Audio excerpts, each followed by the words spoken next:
الحمد للہ وحدہ لا شریک لہ والصلاۃ والسلام علی من لا نبی بعد۔ قرآن کریم کو سمجھنے کے لیے قرآن کریم کے اصول سمجھنا ضروری ہے۔ اصول قرآن ذہن میں ہو تو قرآن سمجھنا اور سمجھانا آسان ہو جاتا ہے۔ اصول قرآن کو سمجھانے کے لیے ہماری یہ مختصر سی فائل ہے، یہ مختصر سا سبق ہے، اور اس میں بنیادی طور پر 3 چیزیں ہیں۔ ایک مقدمہ، اور اس مقدمہ کے علاوہ 2 حصے اور ہیں۔ مقدمہ میں 3 چیزیں بیان کی جائیں گی۔ نمبر 1 قرآن کریم کے فضائل، نمبر 2 قرآن کریم کی تلاوت کے آداب، نمبر 3 قرآن کریم کو سمجھنے اور سمجھانے کے اصول۔ سمجھنے کے اصول الگ ہیں، سمجھانے کے اصول الگ ہیں، اور یہ سب سے اہم مسئلہ ہے اس مقدمے کا اور اس دور کا قرآن کریم کے حوالے سے۔ دوسرا جو حصہ ہم پڑھائیں گے تو اس میں 6 چیزیں ہوں گی۔ نمبر 1 قرآن کو قرآن کیوں کہتے ہیں، اسے کہتے ہیں وجہ تسمیہ، علماء کی زبان میں یہ نام اس کا کیوں رکھا ہے۔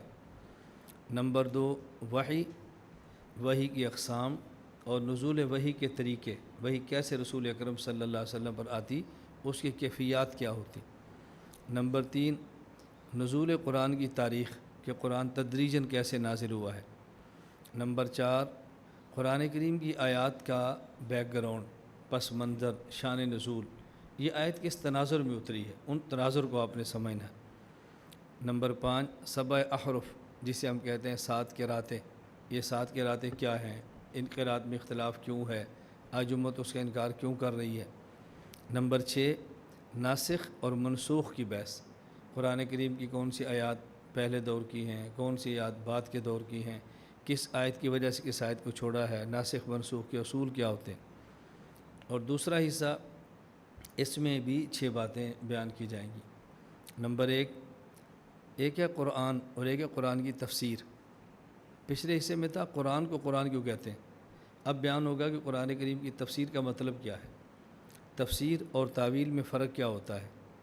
نمبر 2 قرآن کریم کی تفسیر کے قابل اعتبار ماخذ کیا ہیں، یعنی کس کس سے آپ نے قرآن کی تفسیر کرنی ہے، آیات سے کرنی ہے، احادیث سے کرنی ہے، قیاس سے کرنی ہے، کس سے کرنی ہے، یا کن تفاسیر کو آپ بنیاد بنائیں۔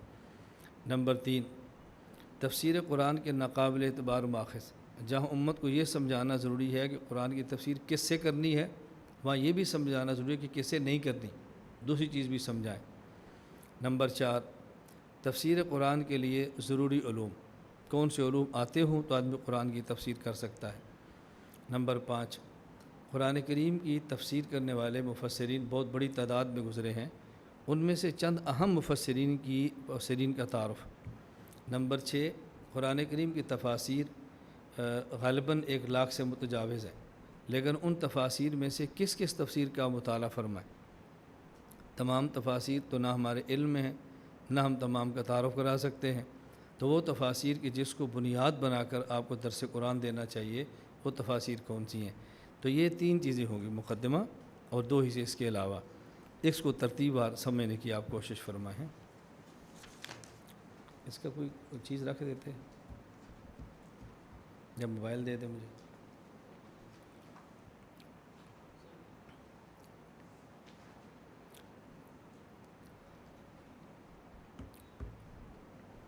مقدمہ، قرآن کریم کے چند ایک فضائل سماعت فرمائیں۔ عن عثمان رضی اللہ تعالی عنہ عن النبی صلی اللہ علیہ وسلم قال خیرکم من تعلم القرآن وعلمہ، صحیح بخاری۔ بابن خیرکم من تعلم القرآن وعلمہ، بابن بھی کہہ سکتے ہیں اور بابو بھی کہہ سکتے ہیں، میں عموماً بابن کہتا ہوں کہ بابن الگ اور الگ ہی عنوان الگ ہو۔ حضرت عثمان رضی اللہ عنہ فرماتے ہیں کہ رسول اکرم صلی اللہ علیہ وسلم فرمایا، تم میں سے سب سے بہتر شخص وہ ہے جو قرآن کریم سیکھے اور دوسروں کو قرآن کریم سکھائے۔ سب سے بہتر بھی ترجمہ کر سکتے ہیں، بہترین بھی کر سکتے ہیں۔ یہ طلباء کے لیے خیرن کا صیغہ اس میں تفضیل کا ہے۔ اس میں تفضیل کا وزن ہمیشہ افعل نہیں ہوتا، کبھی افعل بھی ہوتا ہے، کبھی فعل بھی ہوتا ہے۔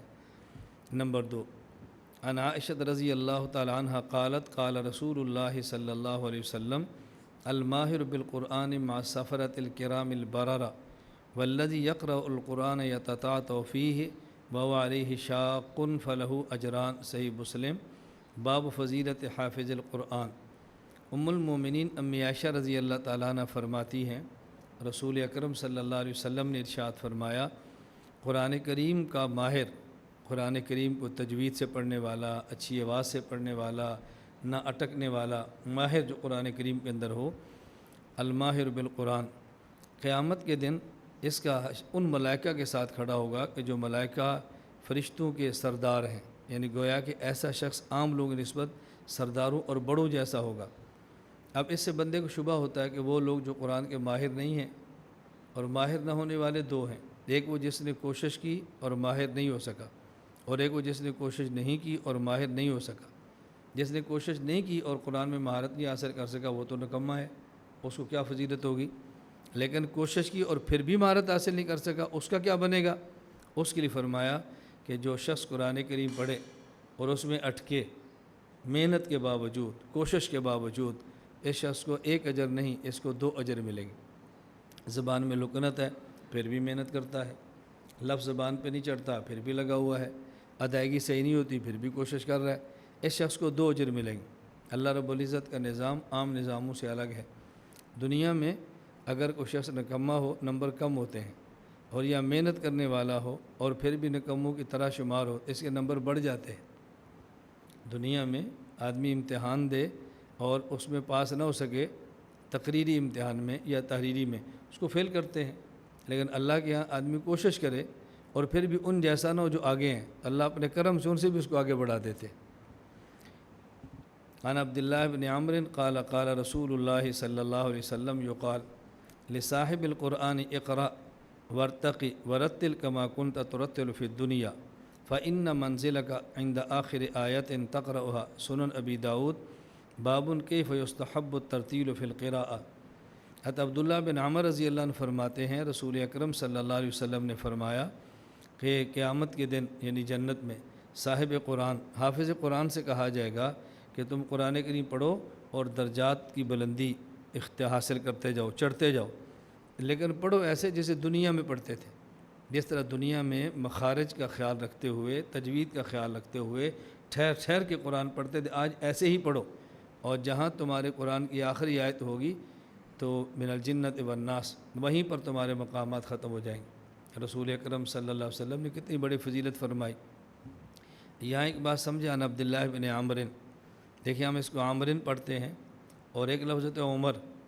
اگر کسی جگہ پہ عین میم را یہ لفظ لکھا ہو اور آگے واو نہ ہو وہاں عمر پڑھتے ہیں، اگر آگے واو درج ہو پھر عامر پڑھتے ہیں، اس لیے اس کو پڑھا ہم نے عبداللہ بن عمرو، اس کو ذہن میں رکھ لو۔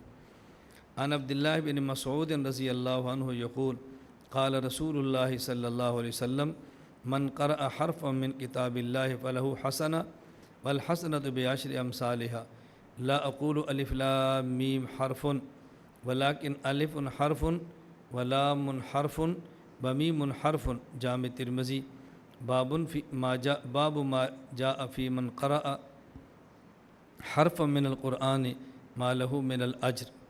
حضرت عبداللہ بن مسعود رضی اللہ عنہ فرماتے ہیں کہ نبی کریم صلی اللہ علیہ وسلم نے ارشاد فرمایا کہ جس شخص نے قرآن کریم کا ایک حرف پڑھا، اللہ اس کو ایک حرف کے بدلے میں، اللہ ایک قرآن کریم کا حرف پڑھا تو اس کو ایک نیکی ہے، اور ایک نیکی اللہ 10 گنا بڑھاتے ہیں، تو ایک حرف کے بدلے میں 10 نیکی عطا فرمائیں گے۔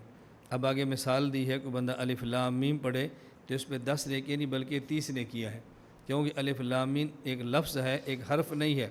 الف الگ حرف ہے، لام الگ حرف ہے، اور میم الگ حرف ہے، 3 حرف ملے ہیں تو الف لام میم ایک لفظ بنا ہے، حرف الگ ہے۔ عن سہل بن معاذ الجہنی عن ابیہ ان رسول اللہ صلی اللہ علیہ وسلم قال من قرأ القرآن وعمل بما فیہ البس والداہ تاج یوم القیامہ ضوءہ احسن من ضوء الشمس فی بیوت الدنیا لو کانت فیکم فما ظنکم بالذی عمل بہذا، سنن ابی داود۔ باب فی ثواب قراءۃ القرآن۔ حضرت سہل بن معاذ جوہنی رضی اللہ عنہ فرماتے ہیں کہ اپنے والد سے نقل کرتے ہیں کہ رسول اکرم صلی اللہ علیہ وسلم نے ارشاد فرمایا معاذ جوہنی سے کہ جس شخص نے قرآن کریم پڑھا اور اس پر عمل بھی کیا، قیامت کے دن اس کے والدین کو ایسا تاج پہنایا جائے گا کہ اگر اس دنیا میں وہ تاج تمہارے پاس موجود ہو، اس کی روشنی دنیا میں لوگوں کے گھروں میں چمکنے والے سورج کی روشنی سے زیادہ حسین ہوتی، اس شخص کے بارے میں تمہارا کیا خیال ہے جو خود قرآن پر عمل بھی کرتا ہو؟ یہاں یہ بات سمجھنی بہت ضروری ہے کہ عام طور پر اس فضیلت کو حافظ قرآن کی فضیلت بتایا جاتا ہے، تو یہ فضیلت صرف قرآن کے حافظ کی نہیں ہے، بلکہ اس حافظ کی ہے جو حفظ بھی کرتا ہو، عمل بھی کرتا ہو۔ حافظ قرآن نے قیامت کو دن شفاعت کرنی ہے، لیکن تب شفاعت کرے گا جب خود مجرمین کی فہرست میں کھڑا نہیں ہوگا۔ عدالت لگی ہو اور عدالت میں ایک ملزم یا مجرم پیش ہو، اور ایک دوسرا مجرم عدالت میں آئے اور جج صاحب سے کہہ دے کہ جج صاحب اس کو چھوڑ دیں، تو لوگ اس کا مذاق اڑائیں گے یا اس کو پاگل سمجھیں گے۔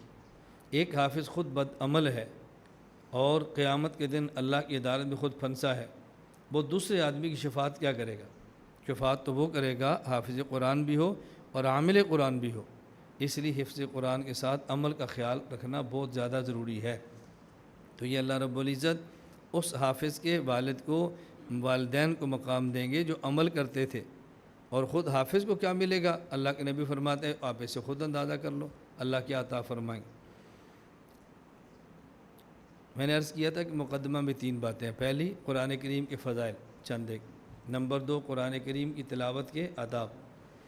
قرآن کریم کی تلاوت کے آداب کا ذہن میں رکھنا ضروری ہے، وگرنہ بسا اوقات بندہ قرآن کی تلاوت کرتا ہے، ادب کا خیال نہیں کرتا، تو وہ شخص بجائے کچھ پانے کے محروم ہو جاتا ہے، بجائے کچھ لینے کے جو تھا وہ بھی دے کر اٹھتا ہے۔ اس کا بہت زیادہ خیال فرمائیں کہ اللہ پاک ہمیں آداب کی رعایت رکھنے کی توفیق عطا فرمائے۔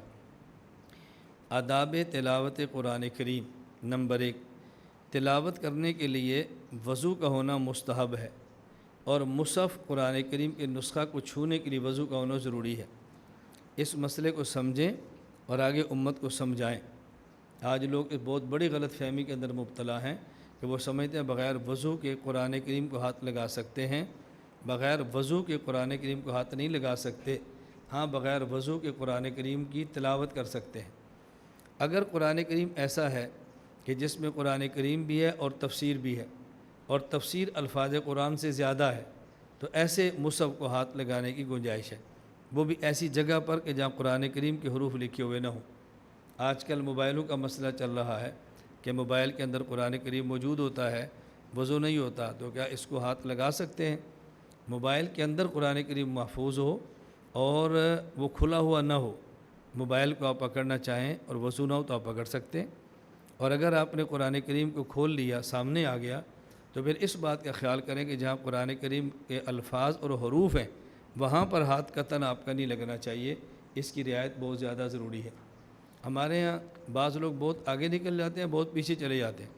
ایک شخص نے مجھ سے مسئلہ پوچھا کہ قرآن کریم کو اگر ہم موبائل یا واٹس ایپ پہ یا میڈیا پر سنیں تو ثواب ملتا ہے؟ میں نے اس سے پوچھا اگر قرآن کریم کو چھوڑ دیں آپ، اگر آدمی ٹی وی میں اور کسی چینل پہ گانا سنے تو گناہ ملتا ہے؟ مجھے کہتے ہیں جی ہاں۔ تو میں نے کہا جب گانا سننے سے گناہ ملتا ہے تو قرآن سننے سے اجر کیوں نہیں ملے گا؟ اگر قرآن سننے پر اجر نہیں ہے تو گانا سننے پر گناہ بھی نہیں ہونا چاہیے۔ گناہ کے آپ قائل ہیں، اجر کے قائل کیوں نہیں؟ اصل میں ایک تحریک چلائی جا رہی ہے کہ لوگ سوشل میڈیا کو گناہوں کے لیے استعمال کریں، یہ سوشل میڈیا دین کے لیے استعمال نہ کریں۔ سوشل میڈیا ایک ہتھیار ہے، جیسے چھری ہے، آپ اسے پھل کاٹیں تو ٹھیک ہے، اسے بندے کا پیٹ کاٹیں تو جائز نہیں ہے، آپ اس کو ناحق زخمی کریں تو ٹھیک نہیں ہے۔ بالکل سوشل میڈیا کا صحیح استعمال کریں تو ٹھیک ہے، غلط استعمال کریں تو گناہ ہو جائے گا۔ تو سوشل میڈیا سے دوری اختیار نہ کریں، اگر آپ استعمال کرتے ہیں صحیح استعمال اس کو کریں۔ نمبر 2، قرآن مجید کی تعظیم کے خیال سے مسواک کرنا۔ ایک ہے کہ انسان ویسے ہی مسواک کرتا ہے، اور ایک یہ کہ میں تلاوت کرنے لگا ہوں، وضو پہلے سے ہے اور اب تلاوت کرنے لگا ہے تو مسواک کر کے اپنے منہ کو ذرا زیادہ پاک کر لے، صاف کر لے اور پھر تلاوت کرے۔ یہ میں نے وضاحت کیوں کی ہے کہ جب وضو کیا ہے اور تلاوت کرنے لگے ہیں، اب پھر لکھا جی مسواک کریں، آپ کو نہیں مسواک کرنی ہے، اس کا مطلب آپ پہلے سے باوضو ہیں اور تلاوت کرنے لگے ہیں، اب نیا وضو آپ نہیں کرنا چاہتے تو مسواک کر کے اپنے منہ کو تھوڑا سا صاف کر لیں۔ نمبر 3، پاک اور صاف جگہ پر بیٹھ کر تلاوت کرنا۔ اس کا اہتمام کرنا چاہیے، مگر نہ بازار میں جائیں، جگہ نہ مناسب ہے، تلاوت کریں گے تلاوت ہو جائے گی، اجر بھی ملے گا، لیکن اہتمام کریں کہ آدمی خلوت میں مناسب جگہ پر بیٹھ کے تلاوت کرے۔ نمبر 4، تعوذ پڑھنا، اعوذ باللہ من الشیطان الرجیم۔ نمبر 5، تسمیہ پڑھنا، بسم اللہ الرحمن الرحیم۔ جب قرآن کریم کی تلاوت کا آغاز کریں، اعوذ باللہ بھی پڑھیں اور بسم اللہ بھی پڑھیں۔ ایک بات کی البتہ وضاحت ضروری ہے، قرآن کریم کی 114 صورتیں ہیں، ان میں سے ایک سورت توبہ ہے۔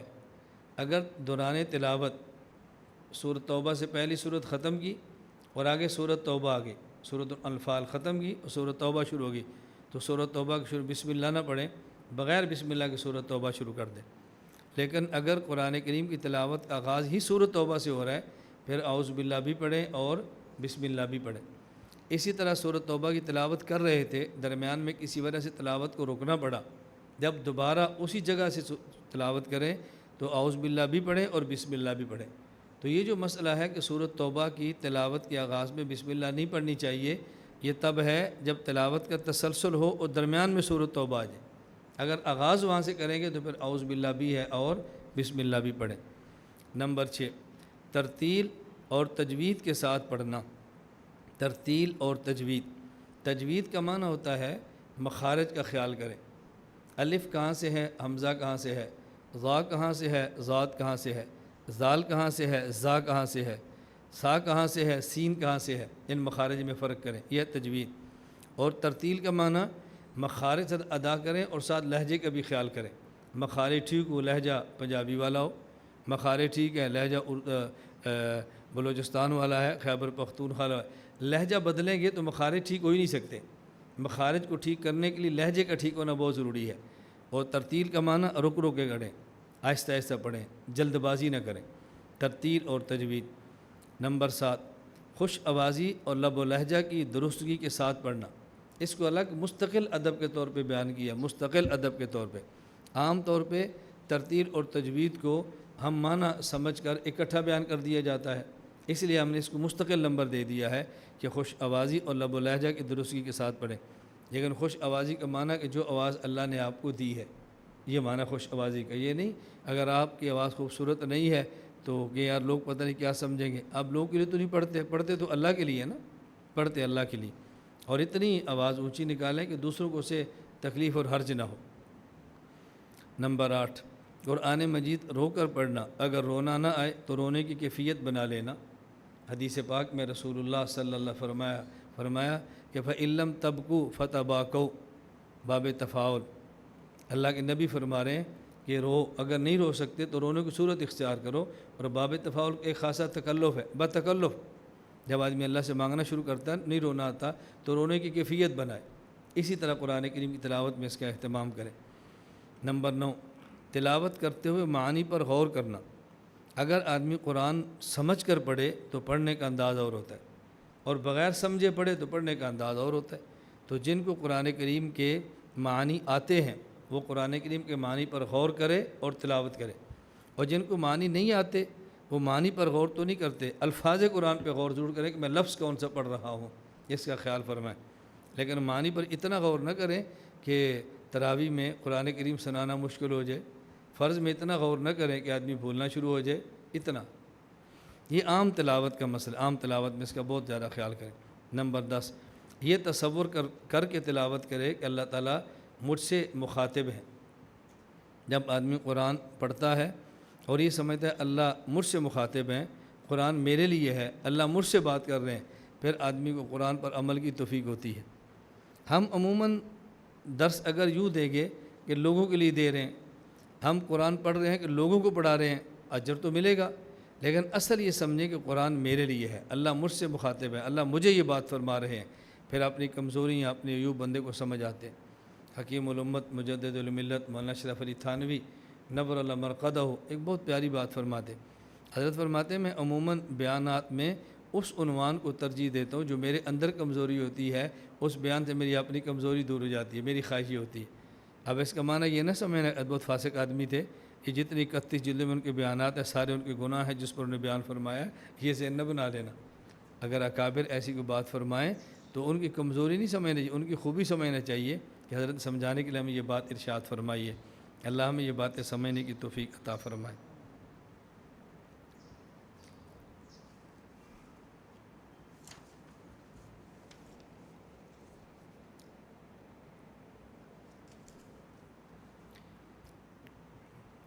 فہم قرآن اور تفہیم قرآن، ایک ہے قرآن کریم کو سمجھنا اور ایک ہے قرآن کریم کو سمجھانا۔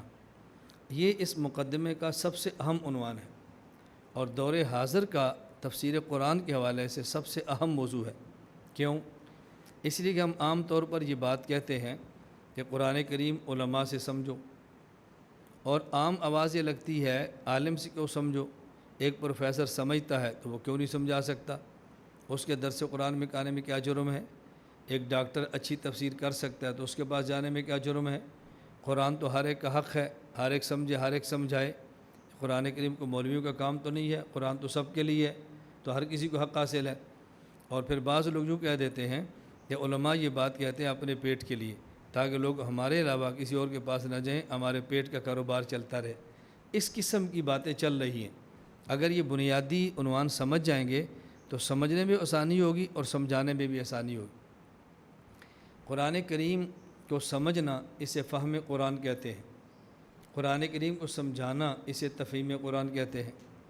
فہم قرآن ہر بندے کا حق ہے، تفہیم قرآن ہر بندے کا حق نہیں ہے، اور فہم قرآن کے لیے شرائط الگ ہیں، تفہیم قرآن کے لیے شرائط الگ ہیں۔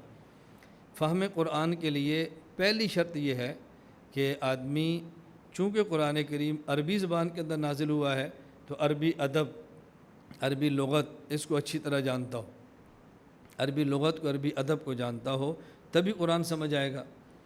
نمبر 2، یہ بہت بنیادی چیز ہے، عربی ادب، عربی لغت کو جانتا ہو۔ پھر عربی ادب، عربی لغت کے ساتھ عربی زبان کے محاورات کو جانتا ہو۔ صرف عربی سمجھے گا تو قرآن سمجھ نہیں آئے گا، عربی زبان کے محاورات سمجھے گا تو پھر قرآن سمجھ آئے گا۔ اور اگر محاورات ذہن میں نہ ہوں تو بسا اوقات قرآن سمجھنے میں صحابی کو بھی غلطی لگتی ہے، محاورہ ذہن میں نہ ہونے کی وجہ سے۔ میں یہ نہیں کہہ رہا کہ محاورہ جانتا نہیں ہے، میں کہہ رہا ہوں محاورہ ذہن میں نہیں ہے۔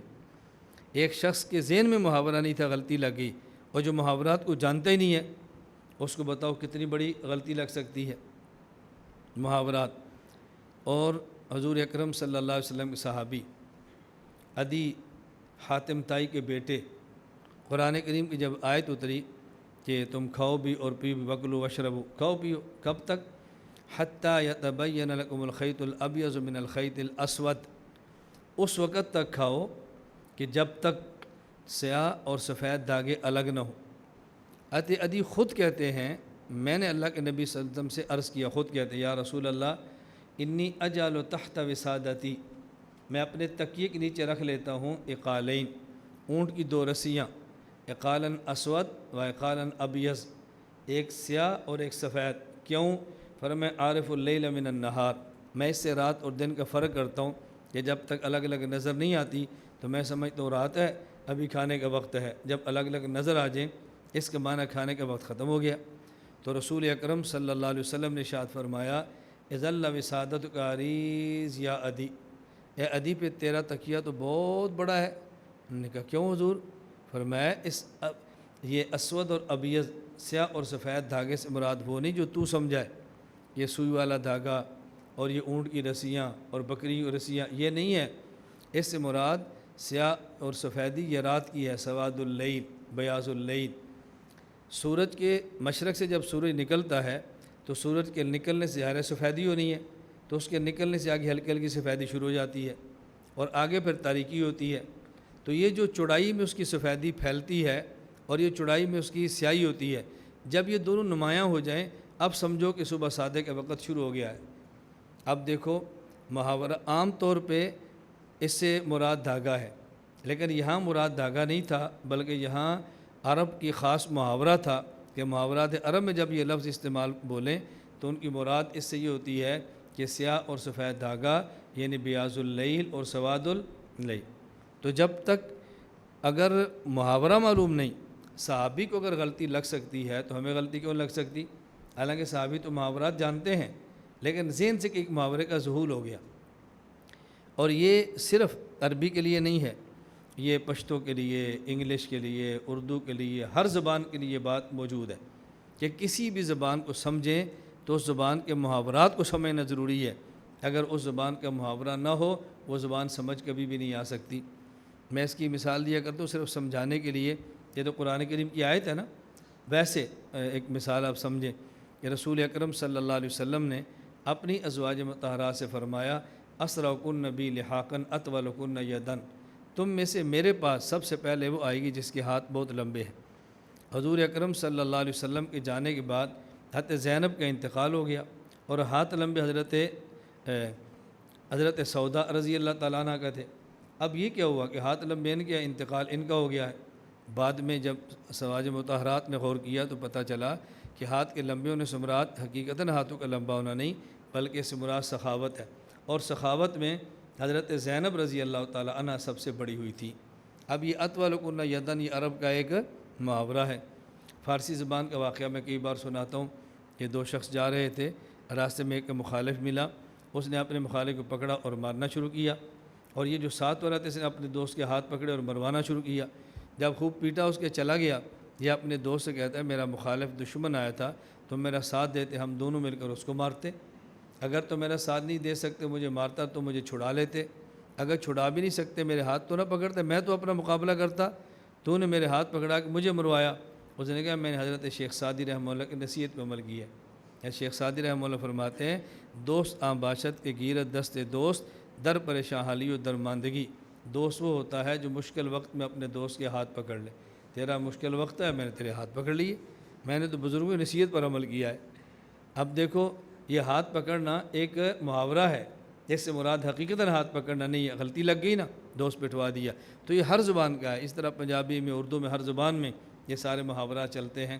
تو میرا مقصود محاورات کو سمجھانا نہیں، میں صرف سمجھا رہا ہوں کہ فہم قرآن کے لیے پہلی شرط یہ ہے عربی زبان آتی ہو اور عربی زبان بھی محاورات عرب کے ساتھ آتی ہو۔ نمبر 2، قرآن کریم کو سمجھنے کے لیے ضروری ہے کہ قرآن کریم کی آیات کا بیک گراؤنڈ، پس منظر اور شان نزول معلوم ہو کہ یہ آیت کس تناظر میں نازل ہوئی ہے۔ جب تک پس منظر معلوم نہ ہو تو قرآن سمجھ میں نہیں آتا۔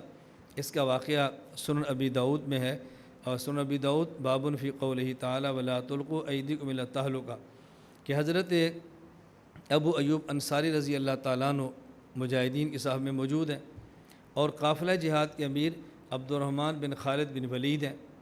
صحابہ کرام قسطنطنیہ کے جہاد کے اندر شریک ہے۔ اس میں ایک صحابی جرأت کے ساتھ آگے بڑھے اور دشمن کے غول میں داخل ہو گئے، تلوار چلاتے گئے اور پھر تلوار چلا واپس آئے۔ تو بعض نے کہا کہ دیکھو تم نے خود کو ہلاکت میں ڈالا ہے، اتنی بڑی تعداد، اسلحہ، طاقت، اور تو اکیلا چلا گیا۔ قرآن کہتا ہے ولا تلقوا بایدیکم الی التہلکہ، خود کو ہلاکت میں مت ڈالو، اور تو نے خود کو ہلاکت میں ڈال کے کارنامہ سر انجام نہیں دیا بلکہ تو نے گناہ کیا ہے، قرآن کی آیت کی مخالفت کی ہے۔ اب بظاہر تو بات بڑی اچھی لگ رہی ہے۔ حضرت ابو ایوب انصاری رضی اللہ تعالیٰ عنہ فرمانے لگے نہ یہ بات مت کہو، انما نزلت هذه الآیات فینا معاشر الانصار، دیکھو ہم انصاری لوگ ہیں اور یہ آیت ہمارے بارے میں نازل ہوئی ہے، ہم سے پوچھو اس کا شان نزول کیا ہے۔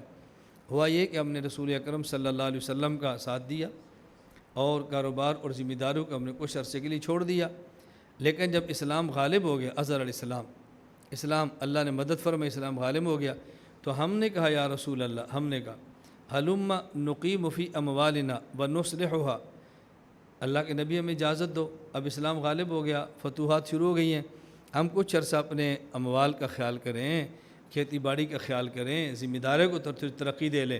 کہتے ہیں فانزل اللہ، اس پر آیت نازل ہوئی وانفقوا فی سبیل اللہ ولا تلقوا بایدیکم الی التہلکہ، فالالقاء بالایدی الی التہلکہ ان نقیم فی اموالنا ونصلحها وندع الجہاد، اللہ پاک نے ہلاکت میں ہاتھوں کو ڈالنا فرمایا، کس کو؟ آدمی کاروبار شروع کر دے اور جہاد کو چھوڑ دے، تو ترک جہاد کو ہلاکت فرمایا ہے۔ ایک آدمی کا بڑی طاقت سے ٹکرانا، اس کو ہلاکت نہیں کہا، یہ تو ایمانی غیرت کا تقاضا ہے۔ اب دیکھو ان کو شان نزول سمجھ آیا تو مسئلہ حل ہو گیا۔ تو فہم قرآن کے لیے دوسری شرط یہ ہے یہ آیت کا بیک گراؤنڈ، پس منظر اور شان نزول معلوم ہو، یہ آیت کس تناظر میں نازل ہوئی ہے۔ نمبر 3، اللہ رب العزت کا کلام ہے اور اس کلام سے اللہ کی مراد کیا ہے۔ جب تک یہ معلوم نہ ہو قرآن کریم سمجھ میں نہیں آ سکتا۔ تو فہم قرآن کے لیے مراد خداوندی کو معلوم کرنا ضروری ہے، اور مراد خداوندی براہ راست ہم اللہ پاک سے معلوم نہیں کر سکتے۔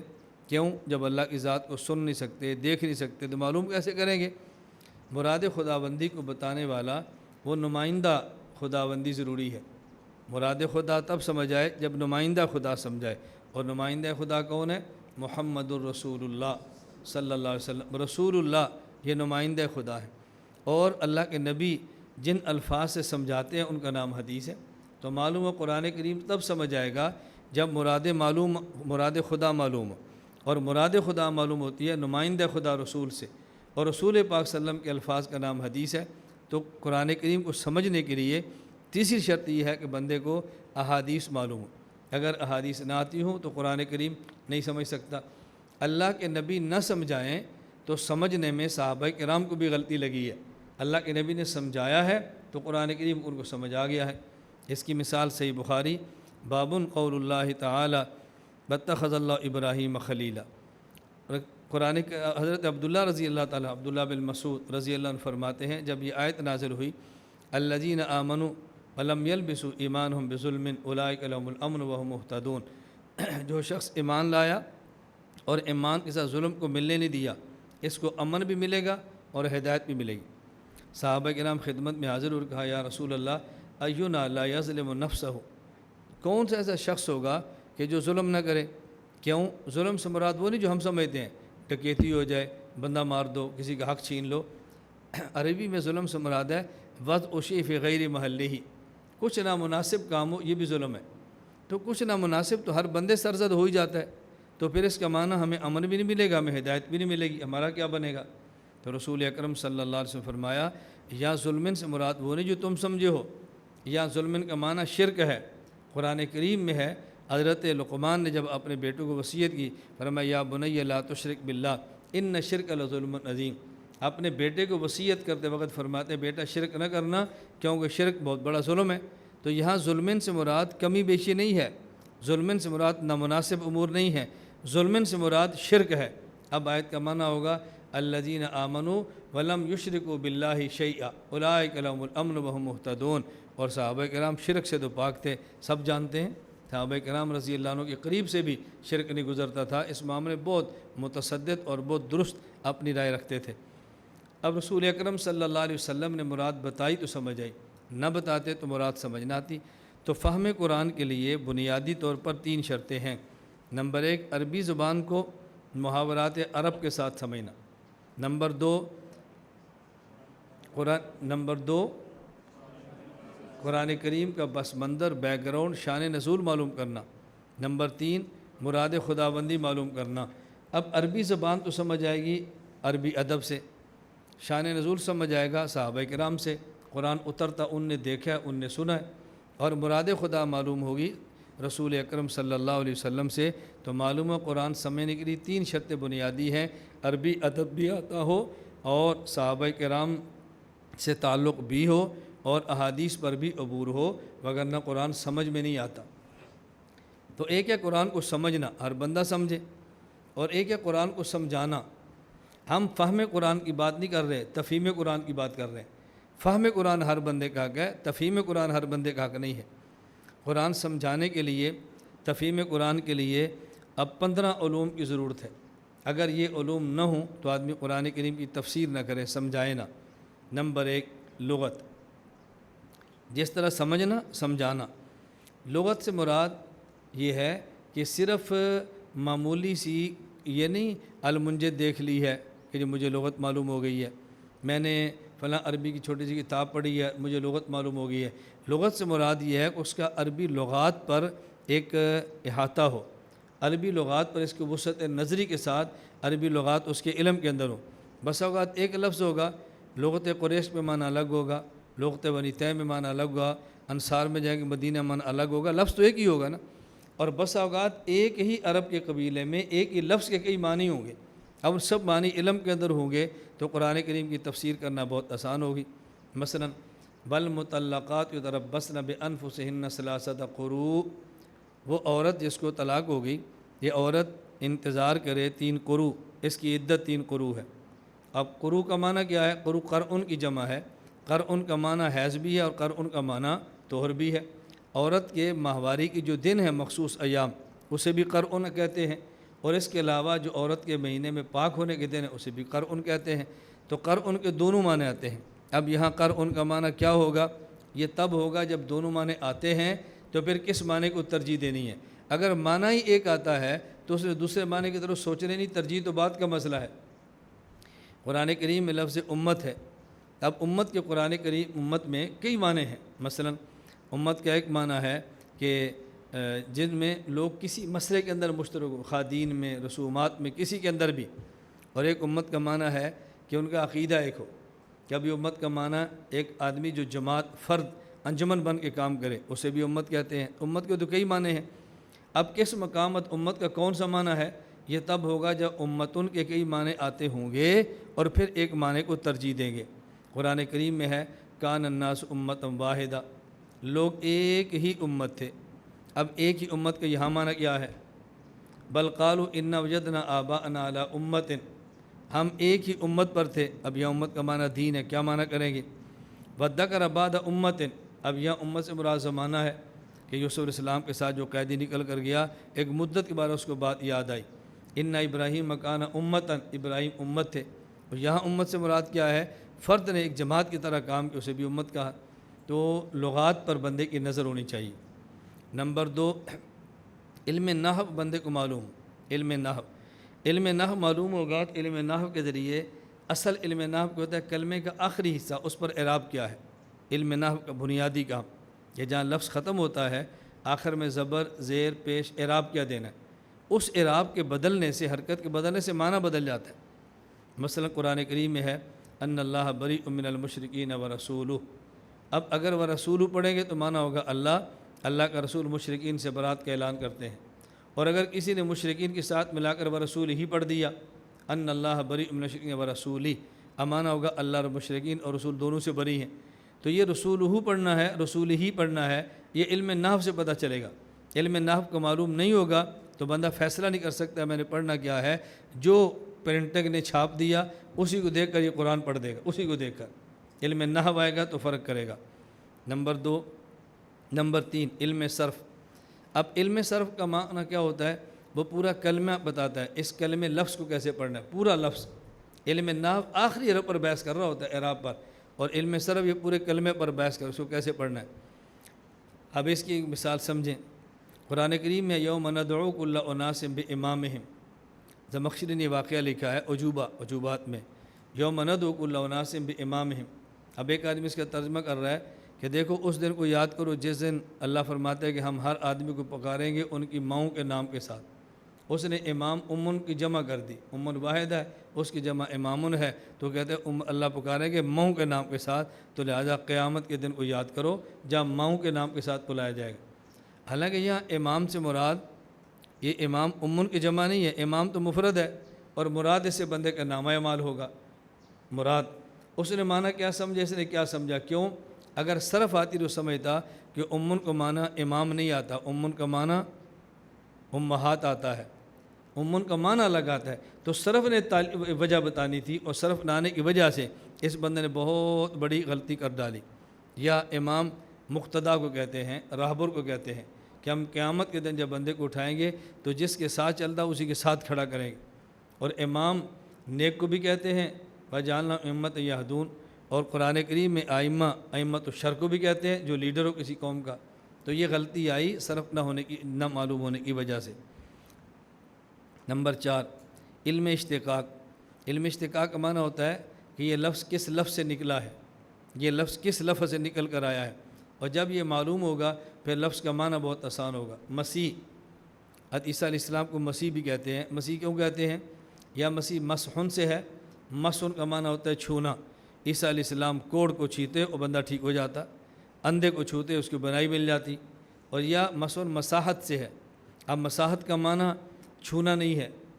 عیسیٰ علیہ السلام سفر بھی کریں گے، عیسیٰ علیہ السلام دنیا کے اندر گھومیں گے بھی، اور گھومے تھے، اور جب نازل ہو گئے دوبارہ پھر ایسا کریں گے۔ اب یہاں مسیح کو مسیح کیوں کہتے ہیں؟ اگر معنی مسن سے ہو تو پھر اس کا معنی چھونے والا، اور اگر مساحت سے معنی ہوتا ہے پیمائش۔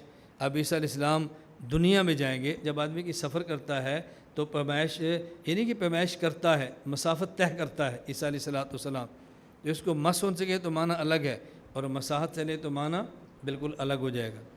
نمبر 5، علم معانی۔ اب علم معانی میں بنیادی بات یہ ہوتی ہے کہ معنی کا رعایت کرتے ہوئے لفظ کو کس جگہ کیسے استعمال کیا ہے، اور اس فن کے معلوم ہونے سے آدمی عربیت پر عبور حاصل کرتا ہے اور قرآن کریم اس کو سمجھانے میں لطف آتا ہے۔ ایک آیت سمجھیں، وَأَنَّا لَا نَدْرِي أَشَرٌ أُرِيدَ بِمَنْ فِي الْأَرْضِ أَمْ أَرَادَ بِهِمْ رَبُّهُمْ رَشَدًا، سورۃ الجن میں ہے۔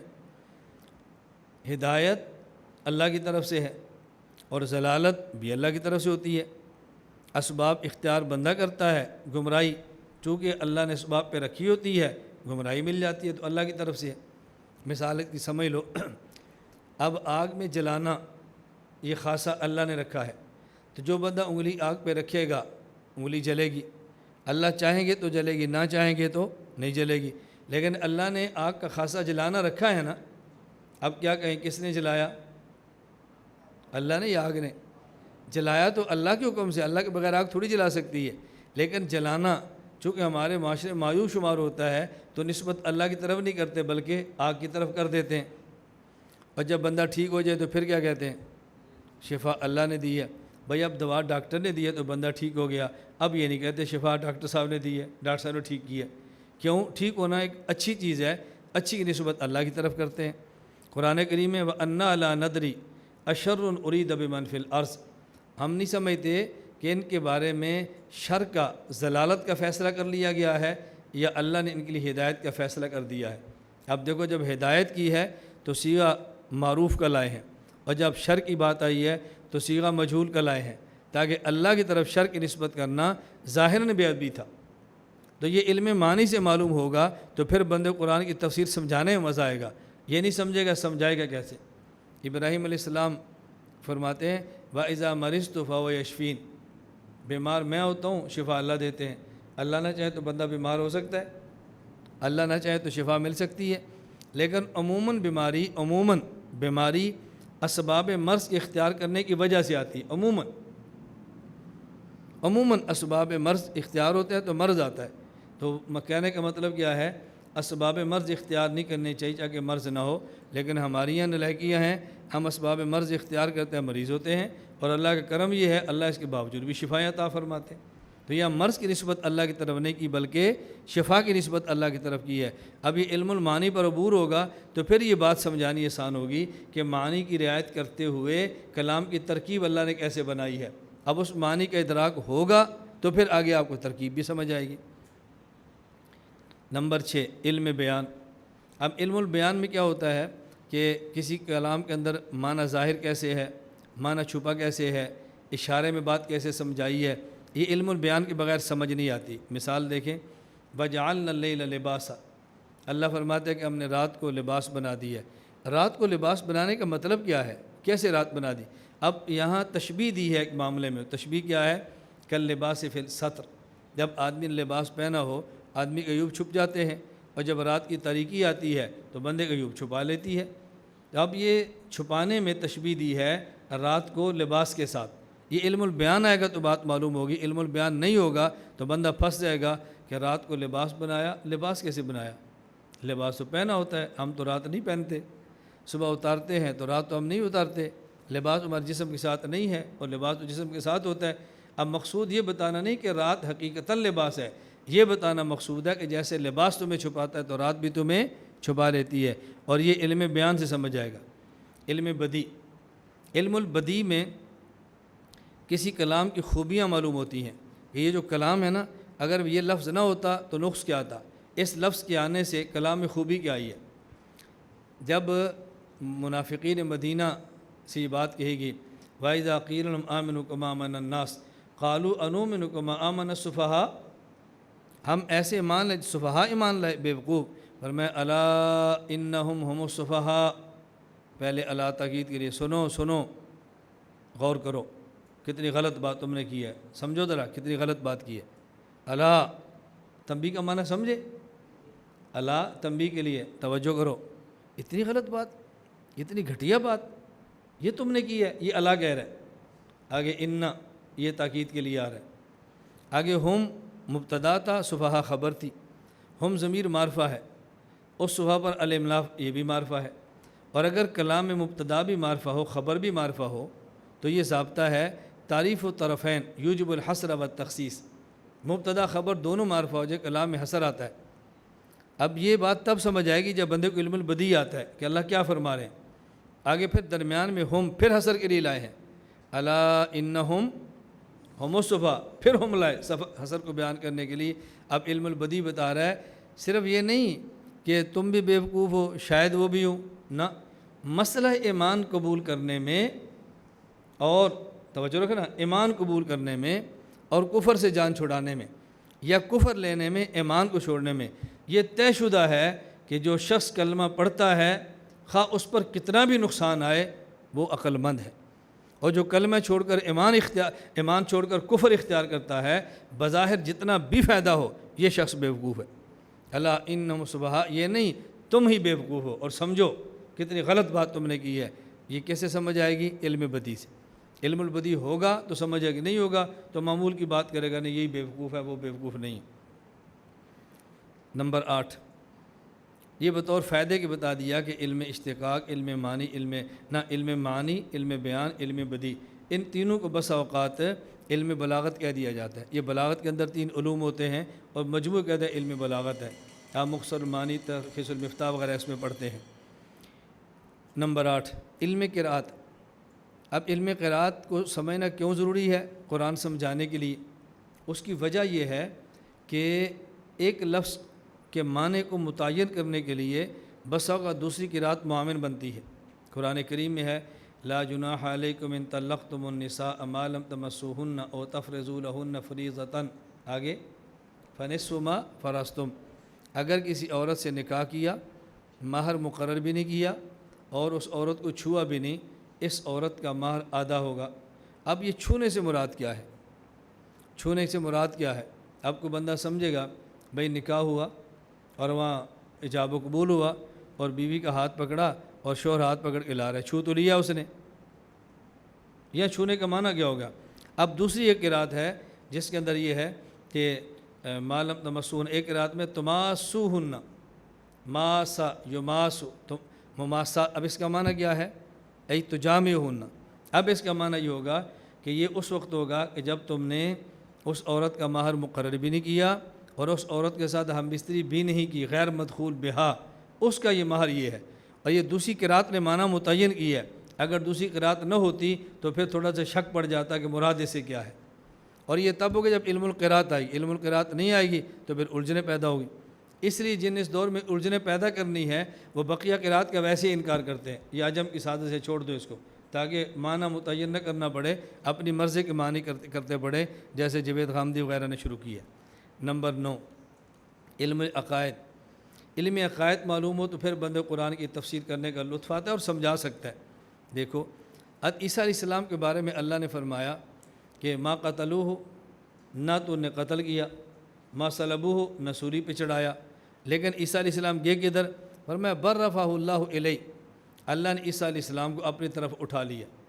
اب بظاہر سے کیا معلوم ہوتا ہے کہ اللہ نے اپنی طرف اٹھایا، عیسیٰ علیہ السلام اوپر گئے ہیں تو شاید اللہ بھی اوپر ہوں، اور یہ عقیدہ رکھنا ہے کہ اللہ صرف اوپر ہے، اس سے تو اللہ کے لیے جہت لازم آئے گی، اللہ جہاد سے پاک ہے۔ اگر صرف اللہ کو اوپر کہیں گے نیچے نہیں ہے تو اللہ محدود ہو جائیں گے، اوپر ہے نیچے نہیں ہے، اور اللہ تو لا یحد ہو، اللہ کی تو حد ہی نہیں ہے، حد سے پاک ہے، حد بندی نہیں، حد بندی تو جسم کی ہوتی ہے، اللہ تو جسم سے پاک ہے، حد بندی ہے ہی نہیں۔ اب کیا معنی کریں گے بر رفعہ اللہ الیہ؟ یہ عقیدے کی آیت اور بڑی اہم ہے۔ اب علم الکلام، علم العقائد آتا ہوگا تو بات کرنی بہت آسان ہے۔ اس لیے امام رازی رحمہ اللہ اس کتاب لکھتے ہیں المراد الرفع الی موضع لا یجری فیہ حکم غیر اللہ، اس سے مراد یہ ہے اللہ نے ایسی جگہ کی طرف اٹھایا جہاں ظاہری حکم بھی اللہ کے علاوہ کسی اور کا نہیں چلتا، اور وہ آسمان ہے۔ میں انشاءاللہ اس آیت پر تفصیلی بات کریں گے، اس دلیل پر بڑی مفصل سمجھاؤں گا، اور اس سے کئی عقائد آپ کے حل ہوں گے، لیکن القواعد جب پڑھیں گے نا اس پر میں تفصیل سے بات کروں گا۔ فی الحال خلاصہ ذہن میں رکھ لیں، دنیا میں ہر چیز کا حقیقی مالک اللہ ہے، دنیا میں ہر چیز پر حقیقتاً اختیارات اللہ کے ہیں، لیکن پھر تقسیم ہوتی ہے، بسا اوقات بعض چیزوں پر ظاہری اختیارات بھی اللہ کے پاس ہوتے ہیں اور بعض چیزوں پر ظاہری اختیارات اللہ اپنے بندوں کو دے دیتے ہیں۔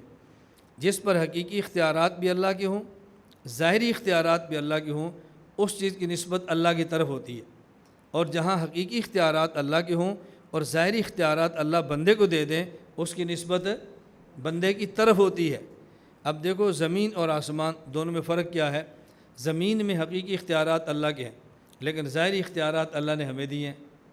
پڑھ لو تمہاری مرضی، نہ پڑھو تمہاری مرضی، کھا لو تمہاری مرضی، نہ کھاؤ تمہاری مرضی، رکوع کر لو تمہاری مرضی، نہ کرو تمہاری مرضی، اختیار دیا نا۔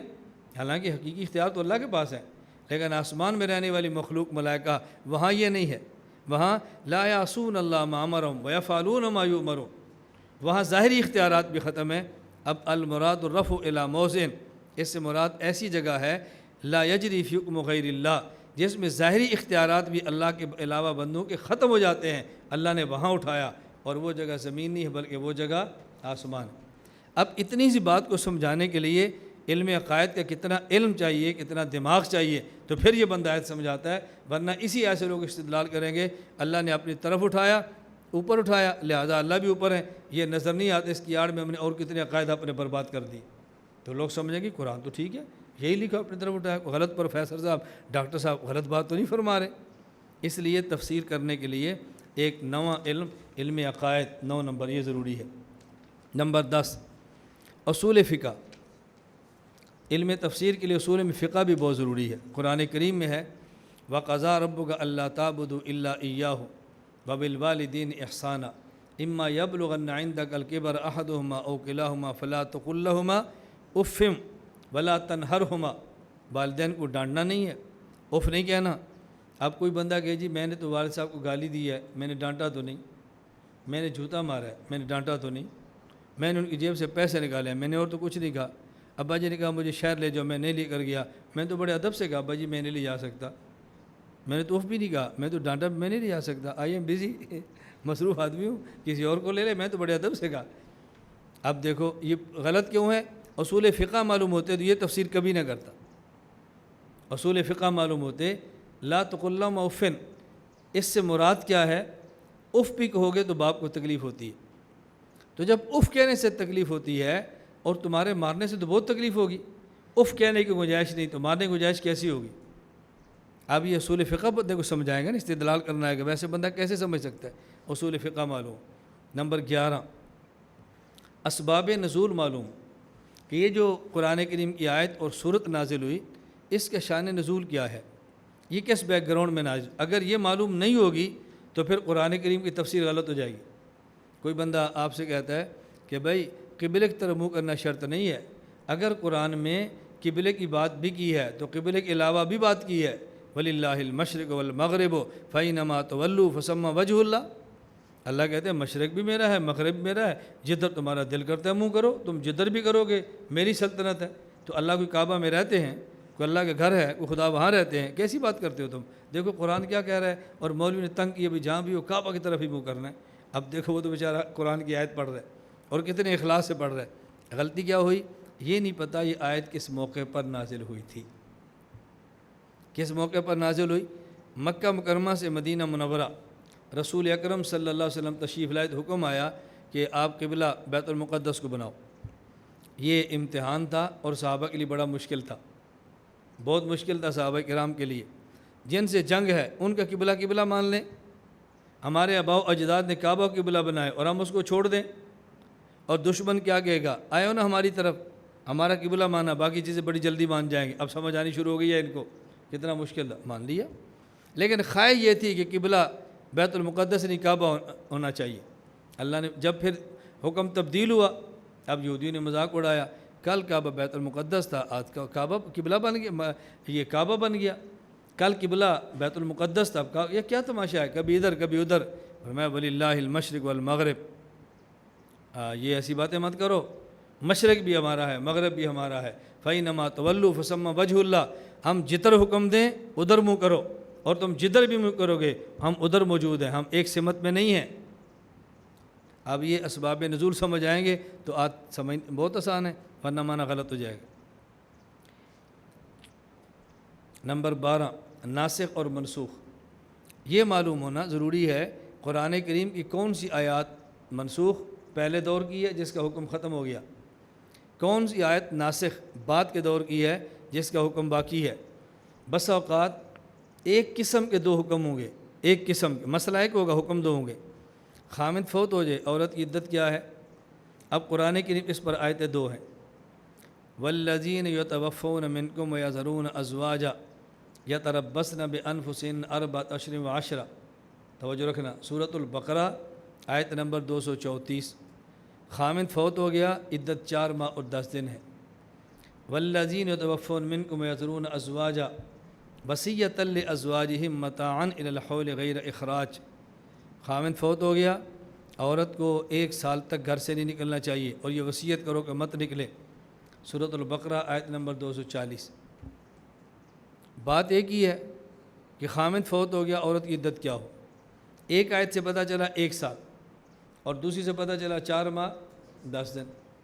اور عجیب بات یہ ہے کہ جس آیت میں ہے 4 ماہ 10 دن یہ آیت پہلے ہے 234، اور جس میں ہے 1 سال یہ آیت بعد میں 240۔ تو کوئی بندہ سمجھ سکتا ہے کہ نہیں وہ آیت پہلے دور کی ہے یہ بعد کی ہے، کیوں وہ پہلے لکھی ہے بعد میں لکھی ہے؟ کتنا بڑا دھوکہ لگ سکتا تھا۔ لیکن جس کو ناسخ اور منسوخ کے احکام کا علم ہے وہ سمجھتا ہے کہ اگرچہ ترتیب وضعی میں کون سی آیت کہاں رکھنی ہے، اس میں 4 ماہ اور 10 دن والی پہلی ہے، لیکن یہ ترتیب حکمی میں یہ آیت مؤخر ہے، جو یہ آیت مؤخر ہے، مقدم نہیں ہے۔ ایک ہے ترتیب وضعی، کس آیت کو کہاں رکھنا ہے، اس میں تو 4 ماہ اور 10 دن والی پہلے رکھی ہوئی ہے۔ ایک ہے حکمی، حکم کس کا پہلے ہے، اس میں اس کا حکم بعد میں ہے اور بعد والی کا پہلے ہے۔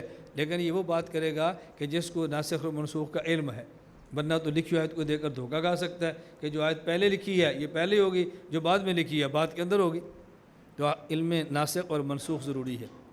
نمبر 13 علم فقہ، یہ بھی ضروری ہے، جس کی بنا پر جزیات اور جزیات کے احاطہ سے کلیات پہچانے جاتے ہیں۔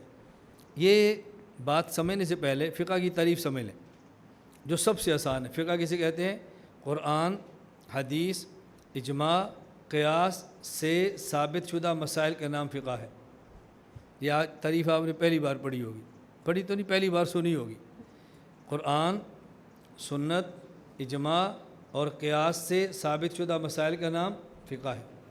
اب جس بندے کو ان مسائل پر عبور ہوگا نا، مسائل اس کے علم میں کئی جزیات قرآن کریم کے اندر ہیں، اصول مجتہد خود بناتا ہے اور جزی کو دیکھ کر، کئی آیات مسائل احادیث کے اندر ہیں اور اس کا کس وجہ سے ہے وہ مجتہد اس کی وجہ اپنے اجتہاد سے نکالتا ہے اور پھر سمجھتا ہے کہ اتنی جزیات کیسی ہوگی، اتنے مسائل کیسے ہوگے۔ قرآن ایک مسئلہ بتاتا ہے، لا تنہرہما، مت ڈانٹو۔ اب اس سے کتنے مسائل نکلے، نہ ڈانٹو، نہ مارو، نہ ان کو تکلیف دو، نہ تم ان کی بے کرامی کرو، نہ ان کا مال چھینو۔ اب لاکھوں باتیں نکال دیں، یہ ساری جزیات ہیں۔ اسی طرح بسا اوقات احادیث میں ایک مسئلہ ہوتا ہے اور فقیہ اپنے ذوق سے اصول نکالتا ہے، اس ذوق سے پھر جزیات نکالتا ہے۔ تو جس آدمی کا علم فقہ پر عبور ہوگا اور علم فقہ کی جزیات کے بعد کلیات اصول پر عبور ہوگا، اس کے لیے قرآن کریم کی تفسیر کرنا بہت آسان ہوگا۔ اگر جزیات بھی نہیں جانتا، اصول بھی نہیں جانتا، تو قرآن کی تفسیر وہ نہیں کر سکتا، پھر خود بھی دھوکے کے اندر مبتلا ہوگا اور امت کو دھوکے کے اندر ڈالے گا۔ نمبر 14 احادیث۔ احادیث پر بھی عبور ہو تو قرآن کریم کی تفسیر کرے۔ کیوں؟ قرآن کریم ایک بات اجمال کے درجے میں کہتا ہے اور حدیث اس کی تفصیل کرتی ہے، اور اگر حدیث علم میں نہ ہو تو قرآن کی اس اجمال کی تفسیر ہو نہیں سکتی۔ حدیث قرآن پاک میں ہے، الزانیۃ والزانی فاجلدوا کل واحد منہما مئۃ جلدہ، کہ جو شخص زنا مرد کرے، جو عورت زنا کرے، ان کو 100 کوڑے مارو۔ اب بظاہر معلوم ہوتا ہے شادی شدہ مرد اور شادی شدہ عورت، کنوارا مرد اور کنواری عورت، یہ حکم دونوں کے لیے ہے، قرآن نے دونوں میں فرق نہیں کیا۔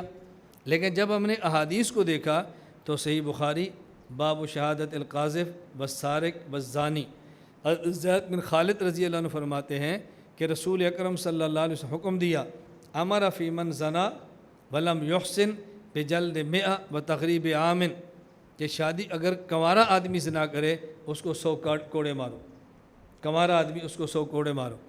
اور سن ابن ماجہ باب و راجم، عمر بن خطاب رضی اللہ عنہ فرماتے ہیں الشیخ و الشیخۃ اذا زنیا، یہاں سے مراد ہے شادی شدہ شیخ و شیخہ، اگر یہ شادی شدہ زنا کریں فرجموہا، ان کو سنسار کرو، البتہ یہ یقینی حکم ہے، رجم رسول اللہ صلی اللہ علیہ وسلم ورجمنا بعدہ، اللہ کے پیغمبر بھی شادی شدہ کو سنسار کرتے اگر وہ زنا کرتا، اور اس کے بعد ہم نے بھی اسی پر عمل کیا۔ اب دیکھو قرآن میں اجمال ہے، تفصیل نہیں ہے، اور تفصیل حدیث بیان کر رہی ہے۔ اگر علم حدیث ہوگا تو قرآن کی آیت کا اجمال کھلے گا، اگر علم حدیث نہیں ہوگا تو کتنا بڑا غلط مسئلہ ہو جائے گا اور قرآن کی تفسیر نہیں ہوگی۔ نمبر 15، علم لدنی۔ علم لدنی کا معنی ہوتا ہے علم وہبی۔ ان 14 علوم کے ساتھ ساتھ وہبی علوم بھی ہوں، علم لدنی بھی ہوں۔ علم لدنی اور وہبی کا معنی کیا ہے کہ جب شخص ان 14 علوم کی روشنی میں محنت کرتا ہے اور شریعت کے احکام پہ عمل کرتا ہے، اللہ رب العزت اس کو احکام شریعت کے لیے شرح صدر عطا فرما دیتے ہیں۔ ایک اس کا خاص ذوق بنتا ہے اور اس ذوق سے پھر قرآن کریم کی تفسیر کرتا ہے، اور وہ تفسیر ان 14 علوم کی بنیاد پر قرآنی آیات اور احادیث کے خلاف نہیں ہوتی، اجماع امت کے خلاف نہیں ہوتی، وہ صحیح تفسیر ہوتی ہے۔ رسول اکرم صلی اللہ علیہ وسلم نے ارشاد فرمایا من عمل بما علم ورثہ اللہ علم ما لم یعلم، جو شخص اپنے علم پہ عمل کرتا ہے اللہ تعالیٰ اس کو وہ علوم بھی عطا فرماتے ہیں جو اس نے پڑھے نہیں ہوتے۔ اب خلاصہ سمجھیں، ایک ہے فہم قرآن اور ایک ہے تفہیم قرآن، ایک ہے قرآن کو سمجھنا اور ایک ہے قرآن کو سمجھانا۔ فہم قرآن ہر بندے کا حق ہے، تفہیم قرآن ہر بندے کا حق نہیں۔ فہم قرآن ہوگا 3 شرطوں سے اور تفہیم قرآن ہوگا 15 علوم سے۔ اگر آپ نے تفہیم قرآن کا شوق پورا کرنا ہے 15 علوم پڑھیں، نہیں پڑھ سکتے تو اس کو چھوڑ دیں۔ ہم کہتے ہیں بھئی قرآن کریم بہت مشکل ہے، آسان نہیں ہے کہ ہر بندہ تفسیر کرے۔ وہ لوگ کہتے ہیں قرآن کریم میں وَلَقَدْ يَسَّرْنَا الْقُرْآنَ، قرآن ہم نے آسان کیا ہے۔ مشکل ہوتا تو صرف علماء کے لیے ہوتا، یہ قرآن علماء غیر علماء ہر کسی کے لیے، تو مشکل کیسے ہوگا؟ آسان ہوگا تبھی تو سب سمجھیں گے۔ یہ بات سمجھو، میں مثال دے کر عرض کرتا ہوں کہ سائیکل چلانا بہت آسان ہے اس آدمی کے لیے جس نے چلانا سیکھا ہو، سائیکل چلانا بہت مشکل ہے اس آدمی کے لیے جس نے چلانا نہ سیکھا ہو۔ جہاز اڑانا بہت آسان ہے اس آدمی کے لیے جس نے جہاز چلانا سیکھا ہو، اور جہاز چلانا بہت مشکل ہے اس آدمی کے لیے جس نے جہاز چلانا نہ سیکھا ہو۔ تو سیکھ لیں تو جہاز چلانا بھی آسان ہے، اور نہ سیکھیں تو سائیکل چلانا بھی مشکل ہے۔ 14 سال لگا کر سیکھا ہو تو قرآن بہت آسان ہے، اور ایک دن بھی مدرسے نہ گزارا ہو تو قرآن بہت مشکل ہے۔ ہم یہ نہیں کہتے قرآن آسان نہیں، آسان کا معنی سیکھ لیں تو بہت آسان ہے، اور مشکل کا معنی نہ سیکھیں تو بہت مشکل ہے۔ روٹی پکانا بہت آسان ہے، 7 سال کی بچی بھی لگا لیتی ہے، اور بہت مشکل ہے 70 سال کا مرد بھی نہیں لگا سکتا۔ اب کوئی بندہ کہے جی بہت آسان ہے، یا تو کیوں لگاتا تھے، 70 سال عمر ہوگی تو 7 سال کی بچی اچھی ہے۔ ہم نے کہا اس نے ماں سے لگانا سیکھ لی ہے، 7 سال کی بچی پکا لیتی ہے، اور ہم نے نہیں سیکھی، 70 سال کا بندہ بھی نہیں لگا سکتا۔ یہ معنی ہے قرآن کریم کے آسان اور مشکل ہونے کا۔ ایک بات ذرا اور سمجھ لو، یہ ہر ملک کا مسئلہ ہے، پاکستان کا بھی ہے۔ آپ جس ملک میں جائیں، توجہ رکھنا، جس ملک میں جائیں، جس ملک میں رہیں، انتظامی امور میں اس ملک کے قوانین کی پابندی کرنا آپ کے ذمہ ہے۔ ملک میں رہیں اور پابندی نہ کریں یہ جرم ہے۔ کسی ملک میں جائیں اور پابندی نہ کریں یہ جرم ہے۔ بات توجہ سمجھنا، قانون کا پتہ ہو تب بھی، قانون کا پتہ نہ ہو تب بھی۔ موٹر وے پہ چڑھیں، 120 حد رفتار ہے، 135-30 پہ چلائیں گے جرمانہ ہوگا۔ وہ روکیں، بھئی آپ کی سپیڈ اوور ہے، کوئی مجھے پتہ نہیں تھا، آپ موٹر وے پہ کیوں چڑھے تھے؟ موٹر وے پہ جانا تھا تو آپ موٹر وے قوانین سیکھ لیتے نا، پھر جاتے۔ آمنو ادخلوا فی السلم کافہ، ایمان لائے ہو تو قوانین بھی سمجھو۔ اسلام احکام کا نام ہے، ایمان اعتقادات کا نام ہے، احکام بھی سمجھو۔ جب کسی ملک میں آپ انٹری ہوں گے تو اس ملک کے قانون کی پابندی کرنا ضروری ہے۔ کسی ملک کی کوئی عدالت اس بنیاد پر ہمیں معاف نہیں کرے گی کہ مجھے قانون کا پتہ نہیں تھا۔ اب آپ آئیں تو قانون سیکھو۔ اس کا مطلب کیا ہے کہ ہر بندے کی ذمہ ہے جس ملک میں رہتا ہے وہاں کے قانون کو سیکھے، ذمہ داری ہے۔ قانون کا معلوم نہ ہونا یہ کوئی عذر نہیں ہے عدالتوں میں۔ تو جو مسلمان ہے اس کو دین سیکھنا چاہیے، قرآن سیکھنا چاہیے۔ قیامت کو کہ اللہ مجھے معاف کر دو، مجھے مسئلہ معلوم نہیں تھا، یہ کوئی عذر نہیں ہے۔ اگلی بات، ایک ہے قانون کو سمجھنا اور ایک ہے قانون کو سمجھانا۔ ہم پاکستان کے شہری ہیں، علماء ہیں، ہم قانون سمجھنے کا حق رکھتے ہیں، عدالت میں کھڑے ہو کر قانون کی شرح کا حق نہیں رکھتے۔ اگر کوئی عالم عدالت میں چلا جائے کہ جج صاحب قانون کی شرح میں کرتا ہوں، تو جج صاحب پوچھیں کہ آپ نے لا کہاں پڑھا ہے؟ پڑھا تو نہیں ہے، شرح کیسے کریں گے؟ عدالت میں پاکستان کے قانون کی شرح کرنے کے لیے پہلی بات یہ ہے کہ اس نے لا پڑھا ہو۔ نمبر 2، اس نے پھر عدالت میں پریکٹس کی ہو۔ نمبر 3، پھر عدالت اس کو وکیل بننے کا اور عدالت میں کیس لڑنے کا اس کو سرٹیفکیٹ دے دے۔ نمبر 1 لا کیا ہو، نمبر 2 پریکٹس کی ہو، نمبر 3 عدالت نے سرٹیفکیٹ جاری کیا ہو۔ اگر یہ 3 شرطیں ہوں تو قانون کی شرح کر سکتا ہے، لیکن قانون سمجھنے پر کوئی پابندی نہیں ہے۔ تو جس طرح پاکستان کے قانون کا سمجھنا ہر بندے کا حق ہے، سمجھانا ہر بندے کا حق نہیں ہے۔ سمجھانے کے لیے 3 شرطیں ہیں۔ اسی طرح قرآن اسلامک لا ہے، اس کو سمجھنا ہر مسلمان کا حق ہے، لیکن اس کو سمجھانا ہر بندے کا حق نہیں ہے۔ سمجھانے کے لیے 15 علوم ہیں، وہ ہیں تو آپ سمجھا سکتے ہیں، نہیں ہے تو قرآن کی تفسیر کر کے امت کو تباہ اور برباد نہ کریں۔ یہ میری بات سمجھ آ گئی؟ میں نے اس لیے کہا تھا بہت اہم مسئلہ فہم قرآن اور تفہیم قرآن کا، آپ اس کو سمجھیں اور پھر آپ آگے اس کو سمجھانے کی کوشش بھی کریں۔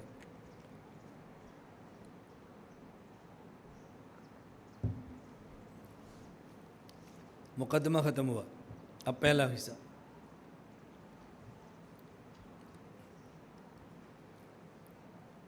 اصول قرآن کے حوالے سے جو مقدمہ کے بعد ہم پہلی بحث کریں گے، میں بتا چکا ہوں کہ اس کے اندر سب سے پہلی بات سمجھانی ہے کہ قرآن کا معنی کیا ہے، قرآن کو قرآن کیوں کہتے ہیں، یہ بات سمجھنا ضروری ہے۔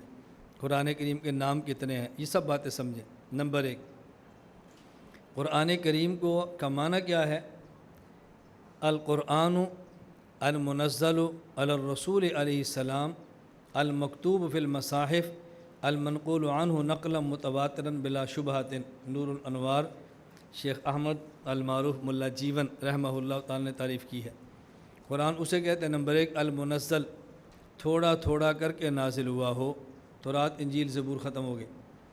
علی الرسول علیہ السلام، آخری پیغمبر حضرت محمد صلی اللہ علیہ وسلم پر نازل ہوا ہو۔ المکتوب فی المصاحف، اور اب ہم قرآن اسے کہیں گے جو مصحف کے اندر لکھا ہوا ہو۔ کوئی بندہ ایسی آیت پیش کر دے جو مصحف میں لکھی ہوئی نہیں ہے، ہم اس کو قرآن ماننے کے لیے تیار نہیں ہیں۔ المنقول عنہ، اور جو ہمیں آیت پیش کرے گا نا، یہ جس مصحف ہے اس میں لکھا ہوا ہے، مان لو، ہم کہیں گے کہاں سے آیا ہے؟ رسول اللہ صلی اللہ علیہ وسلم سے۔ دلیل کیا ہے؟ اب سندوں سے کام نہیں ہے، تواتر کے ساتھ آیا ہو، بلا شبہۃ، اور اس میں کسی قسم کا معمولی سا شبہ بھی نہ ہو۔ معمولی شبہ ہم کیوں کہتے ہیں؟ بس اوقات بعض الفاظ ایسے ہیں کہ جن کی آیت ہونے میں اختلاف ہوا ہے، اختلاف کی بنیاد پر شبہ پڑ گیا ہے، اب اس کو قرآن مانے یا نہ مانے اس پر کفر کا فتویٰ نہیں لگتا۔ یہ بات آپ سمجھ جائیں گے، اعتراض کا جواب آ جائے گا۔ لوگ کہتے ہیں قرآن کریم کے حرف کا انکار کرنا بھی کفر ہے، تو بسم اللہ الرحمن الرحیم کو احناف سورۃ الفاتحہ کے جز نہیں مانتے، اور شوافع سورۃ الفاتحہ کے جز مانتے ہیں، اس لیے وہ بسم اللہ سورۃ الفاتحہ کے ساتھ ضرور پڑھتے ہیں اور ہم بسم اللہ ضرور نہیں پڑھتے۔ بنیادی اختلاف سورۃ الفاتحہ کو ساتھ بسم اللہ کو پڑھنا ہے یا نہیں پڑھنا، اس کی بنیاد کہ بسم اللہ سورۃ الفاتحہ کا جز ہے یا جز نہیں۔ احناف کہتے ہیں جز نہیں ہے، شوافع کہتے ہیں جز ہے، تو لوگ کہتے ہیں پھر لگاؤ نا کفر کا فتویٰ کہ جو قرآن نہیں تھا انہیں قرآن مان لیا، وہ لگائے نا تم پر کفر کا فتویٰ کہ جو قرآن تھا احناف نے انکار کر دیا۔ اب یہ ایسا سوال ہے کہ اس کا جواب آپ تلاش بھی کرتے رہیں گے نا، یا تو ملے گا نہیں، ملے گا تو آپ سمجھیں گے نہیں، سمجھے گا تو آپ کو یہ سمجھانا بہت مشکل ہو جائے گا۔ اچھی طرح سمجھ لیں، ہم نے کہا بھی جس آیت کا، جس لفظ کا اجماع سے قرآن ہونا ثابت ہو گیا، اس کا انکار کرنا کفر ہو جائے گا۔ بسم اللہ سورۃ الفاتحہ کا جز ہے، یہ اجماع سے ثابت ہی نہیں ہے۔ اب اس کو قرآن ماننا یا نہ ماننا، اس کی بنیاد پر کفر اسلام کا فتویٰ نہیں لگ سکتا۔ سمجھ آ گئی بات؟ کفر کا فتویٰ کس پر ہوگا؟ المنقول عنہ نقلا متواترا، یہ اجماع ہے، بلا شبہۃ، اختلاف نہ ہو، شبہ وہاں پر موجود نہ ہو۔ شبہ ہوگا تو پھر اس کو فتویٰ نہیں لگا سکتے۔ سمجھ آ گئی بات آپ؟ اس لیے میں نے کہا یہ ذہن میں رکھیں تو پھر اشکال پیدا نہیں ہوگا۔ قرآن کریم کو قرآن کیوں کہتے ہیں؟ اس کی وجہ القرآن یہ مصدر ہے، گرامر میں ماضی، مضارع، حال، اسم فاعل، مفعول، ظرف، یہ گردانے ہیں، اور شروع کہاں سے ہوتا ہے؟ مصدر سے۔ القرآن یہ مصدر ہے۔ اب اس کا معنی کیا ہے؟ یا تو قرآن قرء سے ہے، اس کا معنی ہے قرات پڑھنا، یا قرآن قرن سے ہے جس کا معنی ہوتا ہے جمع کرنا۔ اب اگر قرء سے ہو، اس کا معنی ہے پڑھنا، تو اس کو کیوں کہتے ہیں قرآن؟ اس لیے کہ اس کو پڑھا جاتا ہے، اس لیے اس کو قرآن کہتے ہیں کہ اس کو پڑھا بہت جاتا ہے۔ اور قرن سے ہو، اس کا معنی ہوتا ہے جمع کرنا۔ قرآن کو قرآن کیوں کرتے ہیں؟ اس لیے قرآن نے ہر چیز جمع کیا ہے۔ ما فرطنا فی الکتاب من شیء ونزلنا علیک الکتاب تبیانا لکل شیء لا رطب ولا یابس الا فی کتاب مبین۔ جو ضروری چیزیں تھی قرآن نے سب جمع کر دی ہیں، اس لیے اس کو قرآن کہتے ہیں۔ میں بطور فائدے کے کہتا ہوں، طلبہ علماء تو جلدی سمجھتے ہیں، عوام کو سمجھانا ذرا مشکل ہوتا ہے، اور ہم عوام سے کہتے ہیں کوئی علمی بات تمہیں سمجھ نہ آئے تو پریشان نہیں ہونا چاہیے۔ تم اس بات کا احساس کرو کہ جب آپ مدرسے میں نہیں پڑھے، اصطلاحات سے واقف نہیں ہے، اصطلاحی بات نہیں سمجھ آئی تو کون سی قیامت آ گئی ہے؟ پڑھنا بھی نہیں ہے اور یہ بھی خواہش ہے کہ ہمیں سمجھ بھی آنی چاہیے، یہ کیسے ہو سکتا ہے؟ وہ کیا کہ مصدر کبھی فاعل کا معنی دیتی ہے، کبھی مفعول کا معنی دیتی ہے۔ اگر فاعل کا معنی دے کہتے ہیں مصدر مبنی للفاعل ہے، مفعول کا معنی دے کہتے ہیں مصدر مبنی للمفعول ہے۔ اگر قرآن قراءت سے ہو، قرء سے، اب یہاں مبنی للمفعول ہوگا کہ پڑھا گیا، اور اگر قرنن سے ہو تو پھر معنی جمع کرنا، اور جمع کرنا یہ فاعل ہے۔ اب یہ مصدر مبنی للفاعل ہوگی، قرآن کریم نے جمع کیا ہے۔ تو میں نے عرض کیا کہ قرآن کریم کا معنی کیا ہے اور قرآن کو قرآن کیوں کہتے ہیں؟ علماء کی زبان میں کہتے ہیں وجہ تسمیہ، اس کا یہ نام کیوں رکھا ہے، نام رکھنے کی وجہ۔ قرآن کریم جو ہم پڑھتے ہیں تو اس کے 5 نام وہ ہیں جو قرآن کریم کے اندر ہے۔ نمبر 1 ذالک الکتاب لا ریب فیہ، قرآن کو کتاب کہا ہے، سورۃ البقرہ آیت نمبر 2۔ ان ھذا القرآن یہدی للتی، سورۃ الاسراء آیت نمبر 9، اس کو قرآن کہا ہے۔ انا نحن نزلنا الذکر وانا لہ لحافظون، اب یہاں الذکر قرآن کریم کو ذکر کہا ہے، سورۃ الحجر آیت نمبر 9۔ تبارک الذی نزل الفرقان علی عبدہ، الفرقان کہا ہے، الفرقان آیت نمبر 1، سورۃ الفرقان۔ تنزیل العزیز الرحیم، سورہ یاسین آیت نمبر 5، یہاں قرآن کو تنزیل کہا ہے۔ تو یہ 5 نام قرآن کریم کے اندر ہیں۔ اب اگر کوئی بندہ کہے کہ نہیں جی قرآن کریم کے نام تو 55 آئے ہیں، قرآن کریم کے نام تو 100 آئے ہیں، اصل نام اس کے 5 ہی ہیں۔ باقی جو قرآن کریم کی صفتیں ہیں، ان صفتوں کے اعتبار سے بس اوقات بندے لوگ اللہ کے قرآن کریم کے نام شمار کرتے ہیں۔ جو قرآن حکمت والا ہے لہذا حکیم بھی ہے، یہ نصیحت والا ہے واعظ بھی ہے، قرآن ہدایت والا ہے ہادی بھی ہے، تو کتنے نام ہو گئے؟ تو جو قرآن کے نام قرآن کریم کے اندر آئے ہیں وہ 5 ہیں۔ اس کے علاوہ اگر نام زائد کو بندہ بتا بھی دے تو اس میں الجھن میں نہیں پڑھنا کہ یہ غلط کہہ رہا ہے اور نہ ہی ٹھیک کہہ رہا ہے، دونوں باتیں اپنی جگہ پر مناسب ہیں۔ دوسری گفتگو وحی، اقسام وحی اور نزول وحی کے طریقے۔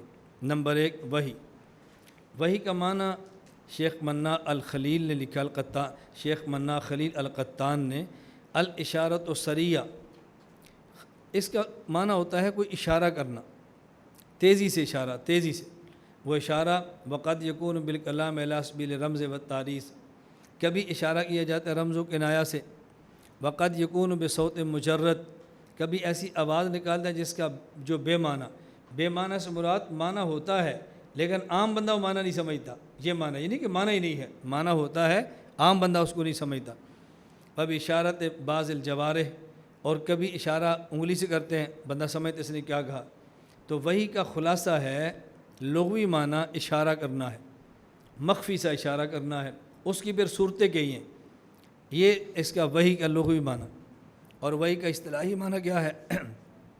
کلام اللہ تعالی المنزل علی نبیہ من انبیاء علیہم السلام، اللہ کا وہ کلام جو اللہ کے نبیوں میں سے کسی نبی پر نازل ہو اسے کہتے ہیں وحی۔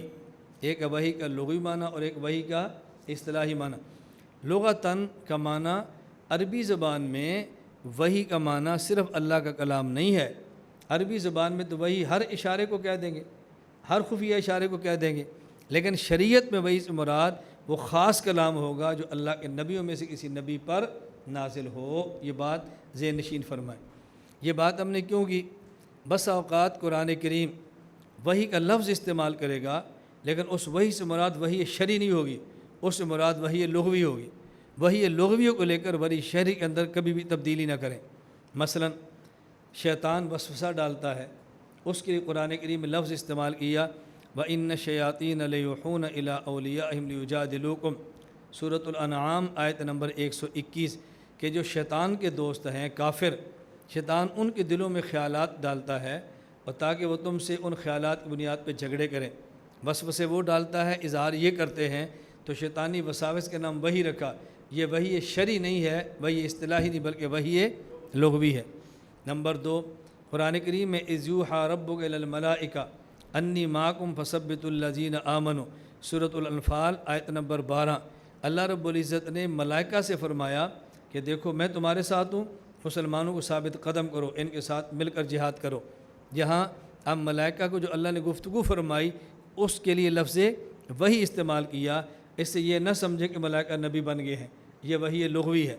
قرآن کریم کے اندر ہے وَأَوْحَىٰ رَبُّكَ إِلَى النَّحْلِ أَنِ اتَّخِذِي مِنَ الْجِبَالِ بُيُوتًا وَمِنَ الشَّجَرِ مِمَّا يَعْرِشُونَ، سورۃ النحل آیت نمبر 68۔ اللہ رب العزت نے شہد کی مکھی کو یہ بات سمجھائی کہ فلاں جگہ پہ جاؤ، فلاں درخت سے رس چوسو اور فلاں جگہ پہ جا کے شہد بناؤ۔ اب یہ اس سے یہ نہ سمجھیں کہ شہد کی مکھیاں وہی بن گئی، شہد کی مکھیاں علیہ باللہ کو نبی بن گئی، یا وہی لغوی ہے، وہی اصطلاحی اور وہی شرعی نہیں ہے۔ فخرج علی قوم من المحراب فاوحى الیہم ان سبحوا بکرۃ وعشیا، سورہ مریم آیت نمبر 11۔ حضرت مریم حضرت زکریا گھر سے نکلے اور اپنی قوم کو اشارے سے فرمایا، اشارہ دیکھو، ذکر کرو، ذکر اشارے سے فرما رہے ہیں۔ اب اس کا معنی ان کی قوم نبی تھوڑی بن گئی ہے۔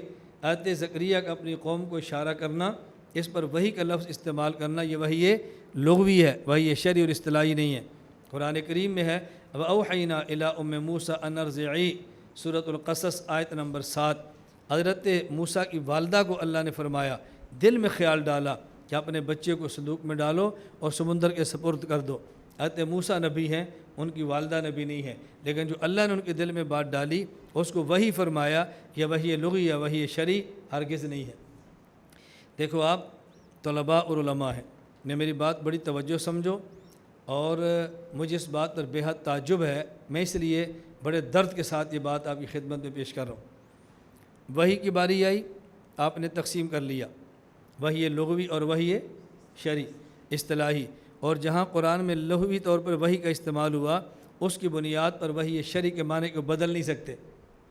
اسی طرح قرآن کریم میں یصلون کا لفظ استعمال ہوا، معنی درود کیا ہے، اس کی بنیاد پر درود پڑھنے کو آپ نماز نہیں کہہ سکتے۔ اور لغتاً حج کا معنی القصد ہوتا ہے، اور ہر امر کے ارادے کو آپ حج نہیں کہہ سکتے۔ لغتاً صوم کا معنی الامساک رکنا ہے، ہر رکنے کو روزہ نہیں کہہ سکتے۔ اور نماز تحریک الالیتین، اپنی سرین کو حرکت دینا، ہر حرکت کو نماز نہیں کہہ سکتے۔ ہم کہتے ہیں یہ لغوی ہے، شرعی معنی نہیں ہے۔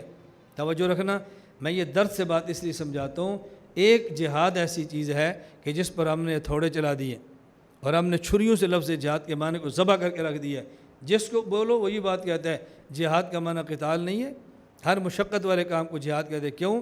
قرآن نے کہا والذین جاہدوا فینا لنہدینہم سبلنا، دیکھو اس کو جہاد کہہ دیا، لہذا دعوت کا کام بھی جہاد ہے۔ بجاہدہم بھی جہادن کبیرہ، یہ مکی آیت ہے، اور قرآن کے ساتھ کسی کو بات سمجھاؤ، اس کو جہاد کہہ دیا، لہذا ہم خطابت کرتے بھی جہاد ہے۔ خدا کے لیے ظلم مت کرو، مت کرو۔ قرآن کریم جس طرح 5 مقامات پر لفظ وحی استعمال کرتا ہے، آپ نہ موسیٰ علیہ السلام کی ماں کو نبی سمجھتے ہیں، نہ مکھی کو نبی سمجھتے ہیں، علیہ باللہ نہ شیطان کو نبی سمجھتے ہیں، لفظ وحی آیا ہے، کہتے ہیں وہ لغوی معنی ہے، شرعی معنی یہ ہے، تو جہاد کے مسئلے پر کیوں بدبختی ہم کرتے ہیں؟ مجھے 18 سال گزر گئے، میں جہاد نہیں کر رہا، عملاً بھی نہیں کر رہا، جہاد کی ترغیب بھی نہیں دے رہا، بندے بھی نہیں بھجوا رہا، میں نہیں کر رہا، لیکن معنی جہاد کے بدلنے کو میں جرم سمجھتا ہوں۔ یہ تحریف کر کے اپنے ایمان کو کفر کے اندر تبدیل مت کرنا۔ کون کہتا ہے آپ کو جہاد کریں؟ کون کہتا ہے آپ جائیں؟ بھائی ہم کمزور ہیں، نہیں جا سکتے، ایک دین کا کام کر رہے ہیں، وہ بھی کام ہے، یہ بھی کام ہے۔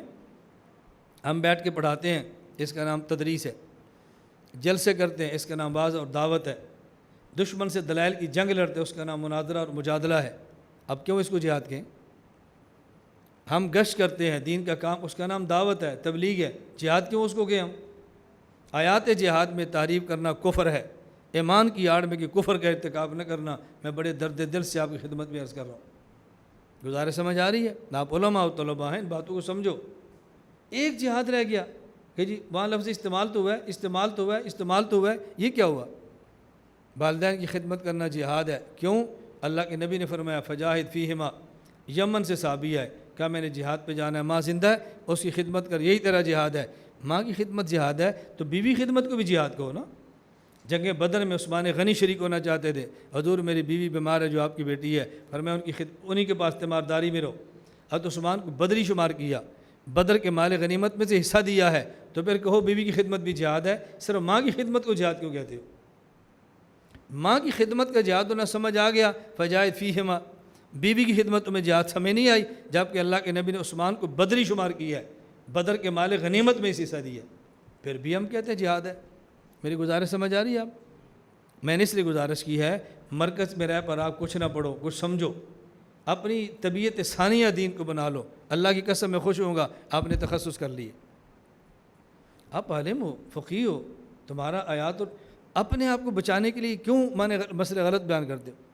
مجھ سے کتنے لوگ پوچھتے ہیں مولانا صاحب شام میں کیا ہو رہا ہے؟ میں نے کہا مجھے نہیں پتہ۔ کیوں؟ میں نے کہا میں نہیں جاتا۔ یہ داعش والے کون ہیں؟ مجھے نہیں پتہ۔ یہ طالبان کیا کرتے ہیں؟ میں نے کہا مجھے نہیں پتہ، میرا تعلق نہیں ہے، میں نہیں جاتا، بات ختم ہوگی۔ اب میں فتوے لگانا شروع کر دوں، یہ ٹھیک ہے، یہ ٹھیک ہے، یہ غلط ہے۔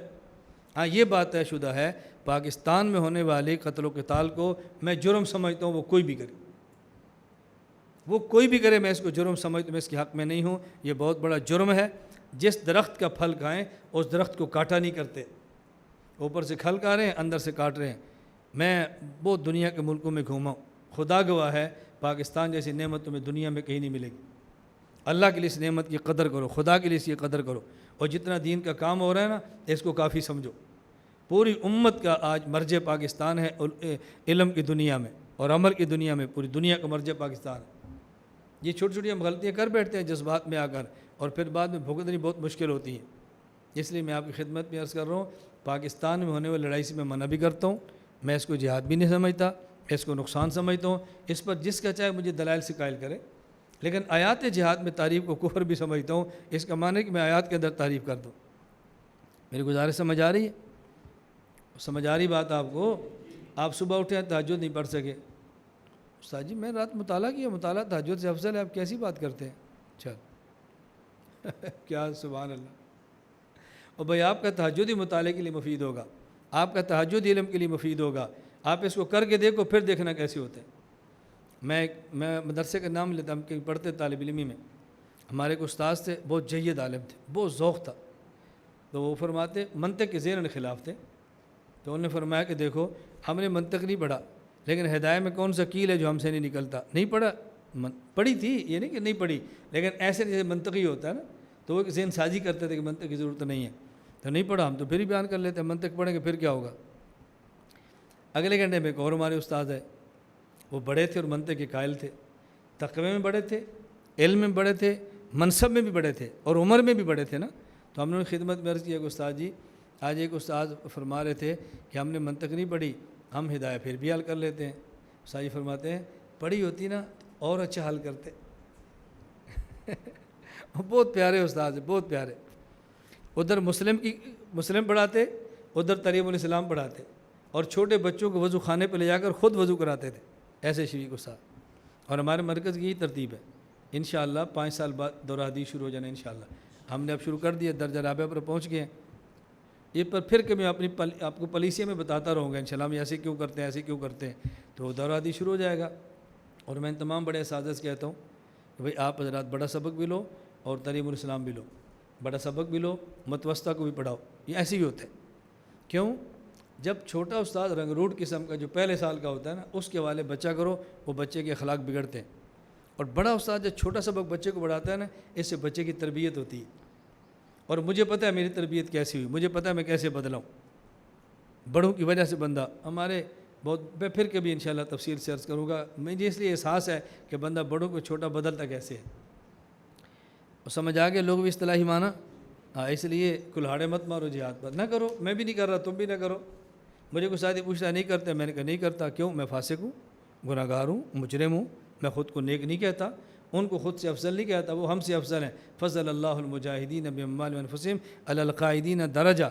اس القاعدین سے مراد بے نماز نہیں ہے، القاعدین سے مراد عابدین ہیں، جو باقی اعمال کرتے ہیں لیکن عمل جہاد نہیں کرتے. وہ لوگ مجھ سے افضل ہیں، میں ان کو خود سے افضل مانتا ہوں. خود کو فاسق اور فاجر کہتا ہوں، لیکن جہاد کے معنی میں تعریف کو کفر سمجھتا ہوں. یہ تعریف کبھی نہ کرنا. بس میری بات سمجھ آ گئی؟ یہ آپ کو ہمارا ذوق سمجھ آ جائے گا نا، تو کبھی بھی ہمارے خلاف آپ نہیں ہوں گے کہ یار استاد جی جہاد کیوں نہیں کرتے فلاں کے. اپنا اپنا کام ہے. جو کام ہم نے شروع کیا ہے دنیا میں، آپ کو ادارہ ثابت کرو دنیا میں کہ جہاں پر یہ کام 24 گھنٹے ہوتا ہو، دنیا میں اس کی مثال نہیں ہے. تو اللہ کے لیے اس ادارے کو چلنے دو. ایک کام شروع ہوا، عقائد کی محنت چلی، اس کو معاون بنو، اس کے ساتھ بنو. اللہ میں یہ بات سمجھنے کی توفیق عطا فرمائے. چلیں، وحی کا معنی لغوی اور شرعی. نزول وحی کے طریقے بھائی کیسے؟ نمبر 1 رویا صادقہ.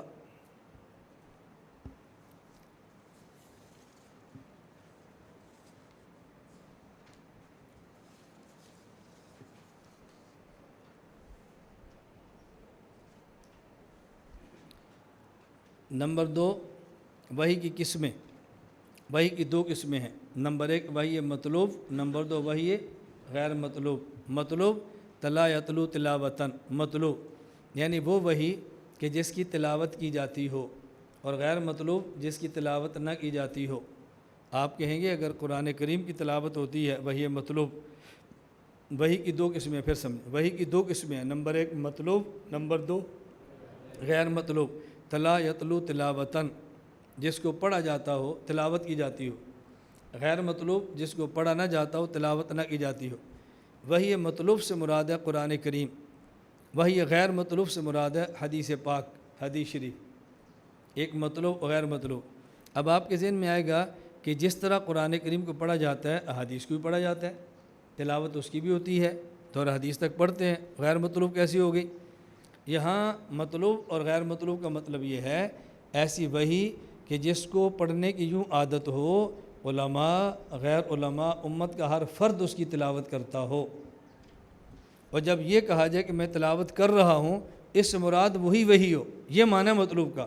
اور یہ قرآن کریم کے ساتھ خاص ہے، احادیث کے ساتھ نہیں ہے. علماء قرآن بھی پڑھتے ہیں، احادیث بھی، اور عوام قرآن کریم پڑھتی ہے، احادیث عوام کا مزاج نہیں. اور جب عرف میں کہا جائے بھائی طالب علم بلاؤ، استاد جی وہ تلاوت کر رہا ہے، اس کا مطلب قرآن پڑھ رہا ہے، اس کا مطلب یہ نہیں حدیث پڑھ رہے ہیں. تو جس کو عرف متعین کرے مطلوب غیر مطلوب. عرفاً مطلوب قرآن ہوتا ہے اور غیر مطلوب حدیث پاک ہوتی ہے. تو وحی کی 2 قسمیں ہیں. اب وحی کے نزول کے طریقے. نزول وحی کے طریقے کیا ہیں؟ نمبر 1 اس کی کیفیت کیا ہے؟ نمبر 1 رویا صادقہ. حضرت امی عائشہ ام المومنین رضی اللہ تعالیٰ عنہ فرماتی ہیں اول ما بدأ به رسول اللہ صلی اللہ علیہ وسلم من الوحی الرؤیا الصالحہ فی النوم فکان لا یرا رؤیا الا جاءت مثل فلق الصبح. صحیح بخاری.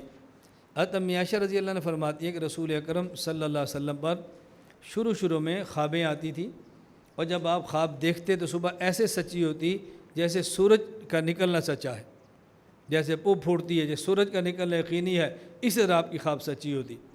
اور پیغمبر کی خواب، یہ پیغمبر کی خواب وہی ہوتی ہے. اس لیے کہ ہم سو جائیں تو دل اور جس آنکھ دونوں سوتے ہیں. پیغمبر سو جائیں ان کی آنکھ سوتی ہے، دل جاگتا ہے. اور وحی کا تعلق کان سے نہیں ہوتا، وحی کا تعلق قلب سے ہوتا ہے. فَإِنَّهُ نَزَّلَهُ عَلَىٰ قَلْبِكَ. جاگیں دل تب بھی جاگتا ہے، اور سو جائیں تو دل تب بھی جاگتا ہے. اس لیے خواب بھی پیغمبر کا وحی ہوتا ہے. اس سے یہ بات سمجھ لو، حدیث پاک میں ہے لم یبقى من النبوت الا المبشرات. نبوت ختم ہو گئی، اب اچھی خوابیں باقی ہیں. اور آپ صلی اللہ علیہ وسلم فرمایا کہ اچھی خواب یہ نبوت کا 46واں حصہ ہے، اس سے قادیانی کو دھوکہ لگا، اس کو خواب آئے تو اسے سمجھا مجھے کچھ نبوت تو مل گئی ہے نا، 46 میں تو مجھے مل گیا، تو جو خواب کو نبوت کا 46واں حصہ قرار دیا، اس سے جس کو خواب آئے وہ 46ویں سطح کو خود کو نبی نہ سمجھنا شروع کر دے۔ نبوت خواب نبوت کا 46واں حصہ، اس کا مطلب کیا ہے؟ رسول اکرم صلی اللہ علیہ وسلم کا جو زمانہ ہے اعلان نبوت کے بعد کا، وہ 23 سال کا ہے۔ آپ کی عمر مبارک 40 سال کی عمر میں اعلان نبوت ہوا، 63 سال کی عمر میں انتقال ہوا، تو 23 سال بنتے ہیں۔ اب اگر سال دیکھو گے تو 23 ہے، اور اگر یہ پوچھا جائے کہ رسول اکرم صلی اللہ علیہ وسلم نے اعلان نبوت کے بعد جو عمر گزاری ہے اس کی ششماہیاں کتنی بنتی ہیں، چھماہیاں کتنی بنتی ہیں، کتنی بنے گی؟ 46۔ کیوں؟ 23 سال ہیں، ایک سال میں 2 چھماہیاں ہوتی ہیں، تو جب 23 سال بنتے ہیں تو 23 کو 2 سے ضرب دو گے تو 46۔ اب جو نبوت کے پہلے 6 ماہ ہیں ان میں وحی خواب کی صورت میں آئی ہے، ان میں وحی کلام اللہ کی صورت میں نہیں آئی، تو پہلے 6 ماہ جو آپ پر وحی آئی بصورت خواب آئی، اس نے فرمایا کہ مجھ پر جو وحی آئی ہے اس کا جو 46واں حصہ ہے وہ الفاظ اور کلام کا نہیں ہے بلکہ وہ خوابوں کا ہے، اس لیے فرمایا کہ وحی خواب نبوت کا 46واں حصہ ہے۔ یہ اللہ کے نبی نے اپنی ترتیب بتائی ہے اور قادیانی اس کو اپنی ترتیب بدبخت سمجھ بیٹھا، اور یہ میں نے وضاحت اس لیے کی ہے کہ آپ کو اچھا خواب آ جائے تو کہ اس کو شک نہ پڑے کہ شاید میں کچھ نبی ہوں کہ یہ شک نہ پڑ جائے نا میں کچھ نبی ہوں۔ اور جب بھی خواب آئے تو تعبیر معبر سے پوچھیں، بس اوقات خواب بہت گندی ہوتی ہے، تعبیر بہت اچھی ہوتی ہے، بس اوقات خواب بہت اچھی ہوتی ہے، تعبیر گندی ہوتی ہے، کبھی خواب گندی ہے تعبیر اچھی ہوتی ہے، یہ بات ہمیشہ ذہن نشین فرما لیں، اپنی مرضی سے تعبیریں نہ بتائیں۔ ایک بدعتی مرید تھا، اس کو خواب آئی اور اس نے اپنے پیر کو بتایا کہ میں نے خواب میں دیکھا ہے کہ میری یہ 10 انگلیاں پخانے کے اندر ہیں اور آپ کی 10 انگلیاں شہد کے اندر ہیں، اور بدعتی پیر نے کہا تم دنیا کے کتے ہو، تم نے گند میں جانا ہے، ہم اللہ کے نیک بندے ہیں، ہم نے شہد کھانا ہے، ہماری مثال شہد کی طرح ہے، تمہاری گند کی طرح ہے۔ اس نے کہا پیر صاحب ابھی آدھی خواب سنائی، آپ پوری تو سنیں پھر تعبیر ارشاد فرمائیں، بکو کیا کہنا چاہتے ہو؟ کہا میری 10 انگلیاں پخانے کے اندر ہیں، آپ کی 10 انگلیاں شہد کے اندر ہیں، آپ کی انگلیاں میں چاٹ رہا تھا، میری آپ چاٹ رہے تھے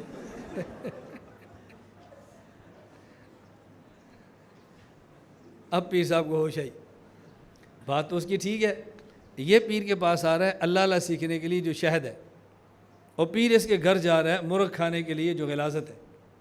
مرغ کھانا غلاظت نہیں ہے، خدا کے نام پر مرغے کھانا یہ غلاظت ہے، اللہ کے نام پر عیاشیاں کرنا یہ غلاظت ہے۔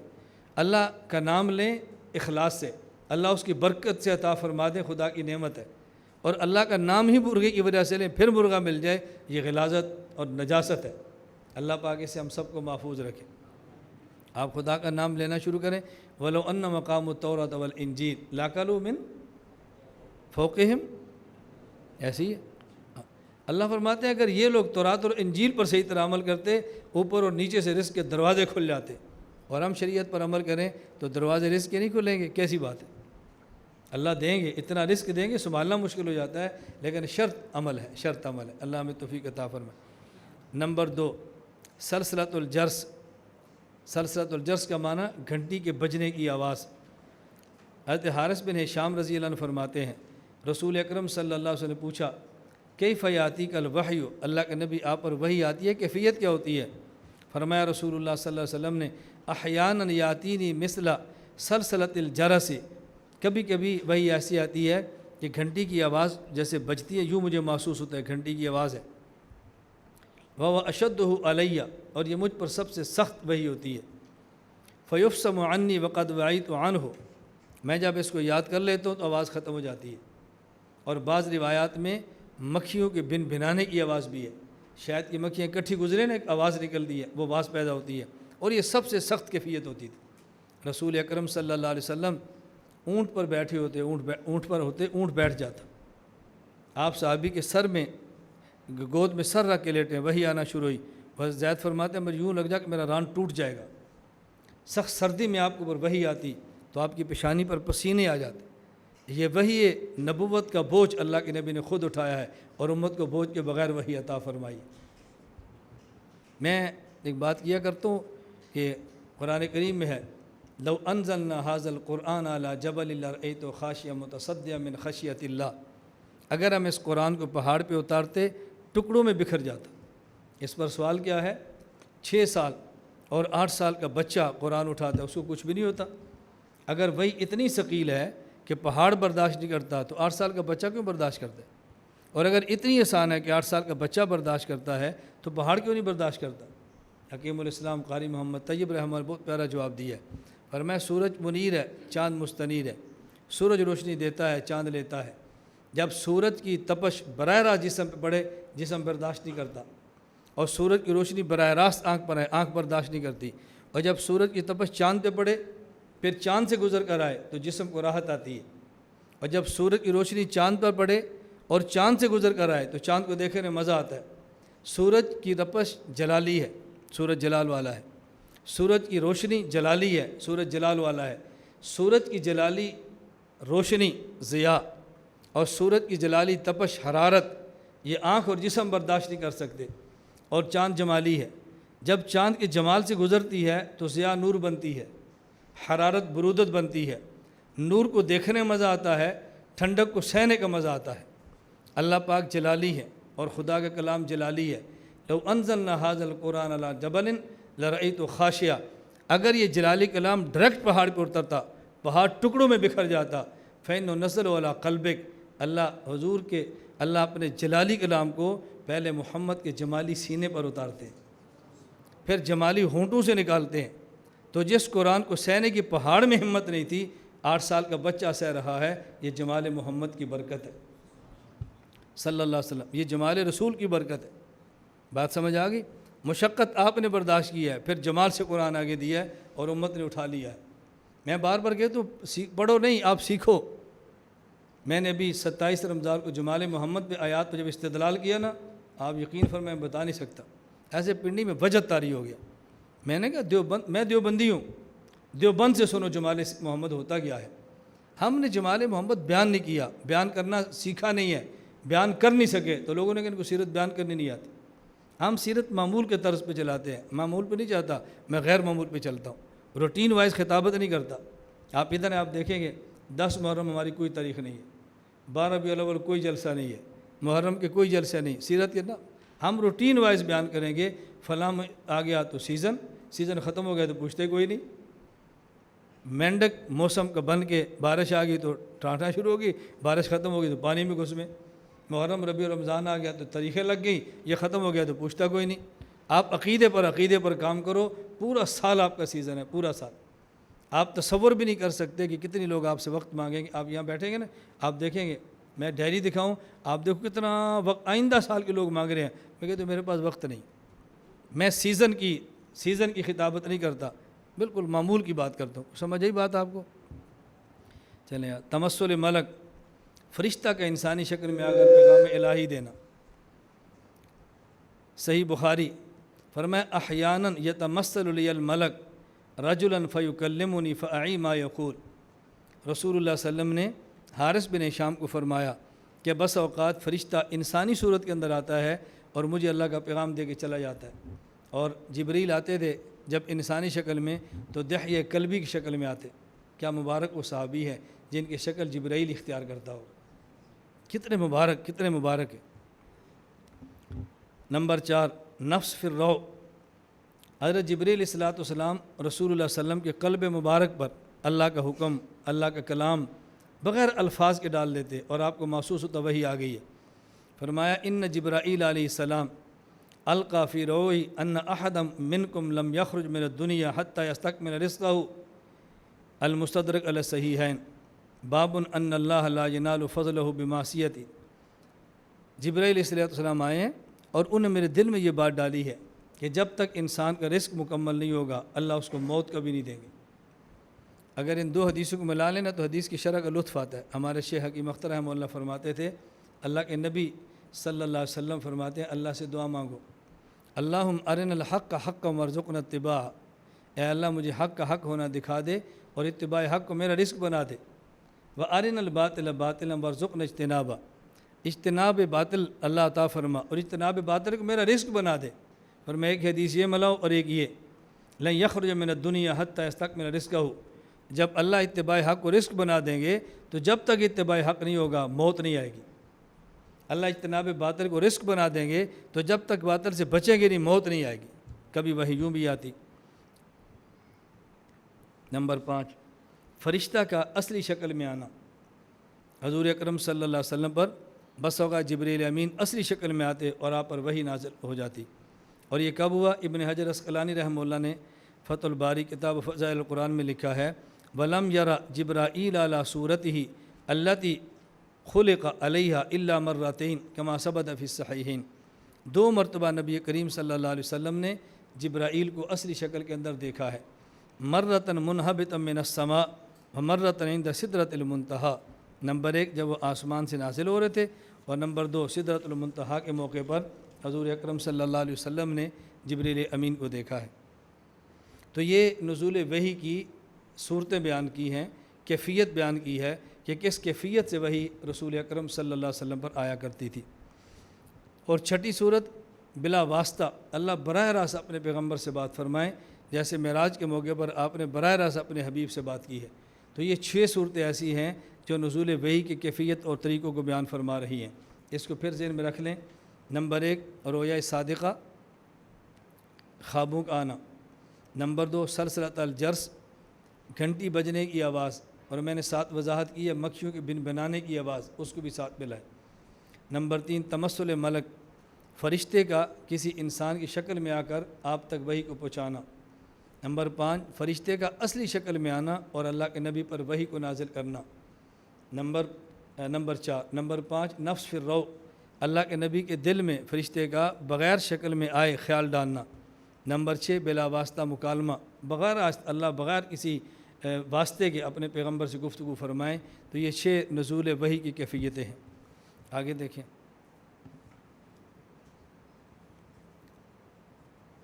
چلنے دیں، چلیں یہ تھوڑا سا کر لیں۔ پانی اس میں لاؤ، میں کہتا پانی وہ اس کو دیکھتا ہے، پانی ڈالنے کے لیے فلسفہ چاہیے۔ میں نے کہا پانی پیچھے دیکھتا ہے، پانی تو اسے لینا، میں کیوں دوں؟ یہ ہوتی ہے کامل اطاعت۔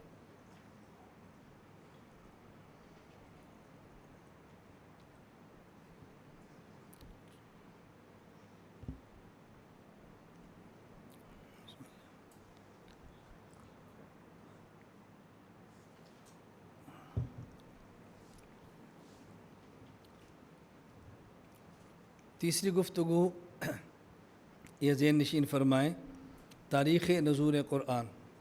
قرآن کریم رسول اکرم صلی اللہ علیہ وسلم پر نازل ہوا، تاریخ کیا ہے؟ تاریخ کا عنوان ہی ہے اصل یہ کہ کیسے نازل ہوا ہے، کب نازل ہوا، پہلے کیسے نازل ہوا، پھر کیسے نازل ہوا۔ اللہ تعالیٰ جب کسی پیغمبر کو نبوت عطا فرماتے ہیں، رسول کو رسالت عطا فرماتے ہیں، تو بس اوقات اعلان نبوت، اعلان رسالت سے پہلے کچھ چیزیں ایسی عطا فرماتے ہیں جو اس کے نبی ہونے پر دلیل بنتی ہیں، اور کچھ چیزیں اعلان نبوت کے بعد دیتے ہیں جو نبوت پہ دلیل بنتی ہے۔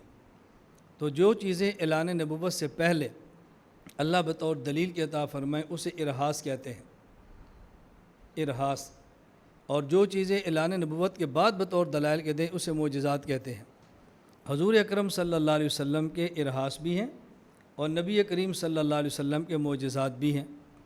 حضور اکرم صلی اللہ علیہ وسلم کے آنے سے پہلے اصحاب فیل کی ہلاکت کا واقعہ یہ اس بات کی علامت تھی کفر مٹنے والا ہے اور مکہ میں آنے والا نبی یہ غالب ہونے والا ہے۔ بتوں کا منہ کے بل گر پڑنا، فارس کے مجوسیوں کی 1000 سال سے مسلسل جلنے والی آگ کا بجھ جانا، وہ خود بت نہیں جل رہی تھی، اس کو جلاتے تھے۔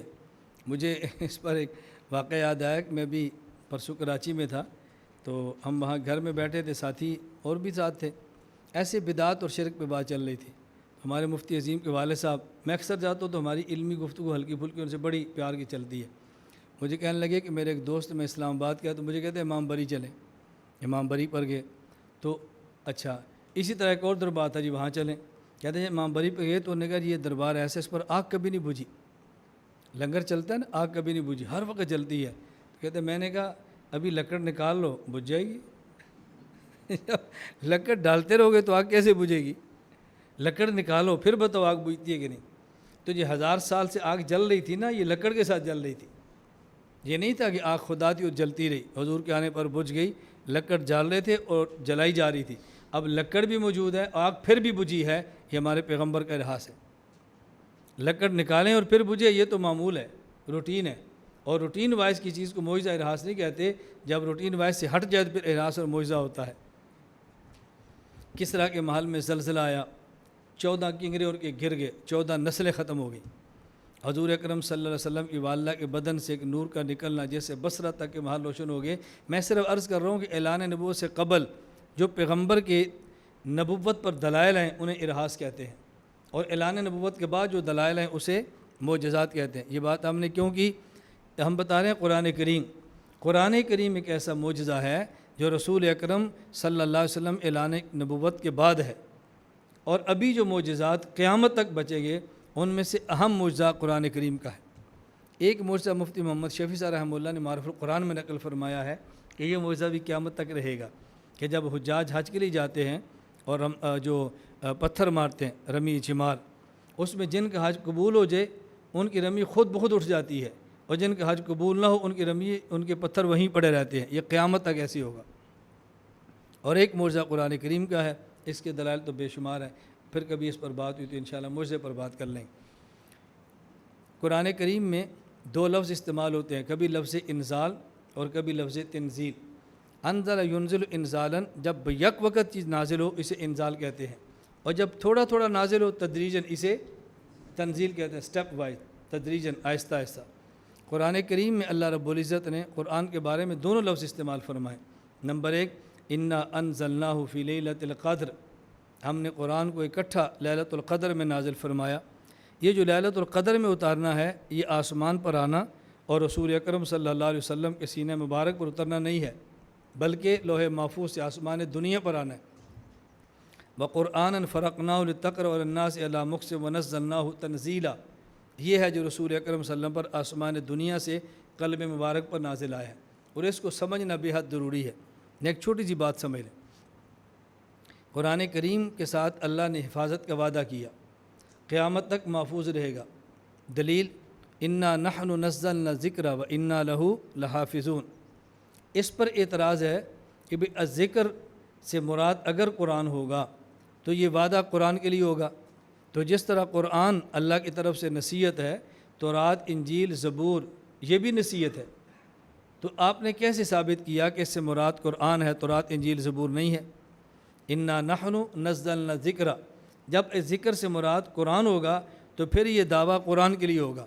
آپ ثابت کریں کہ ذکر کیسے قرآن کے لیے ہے.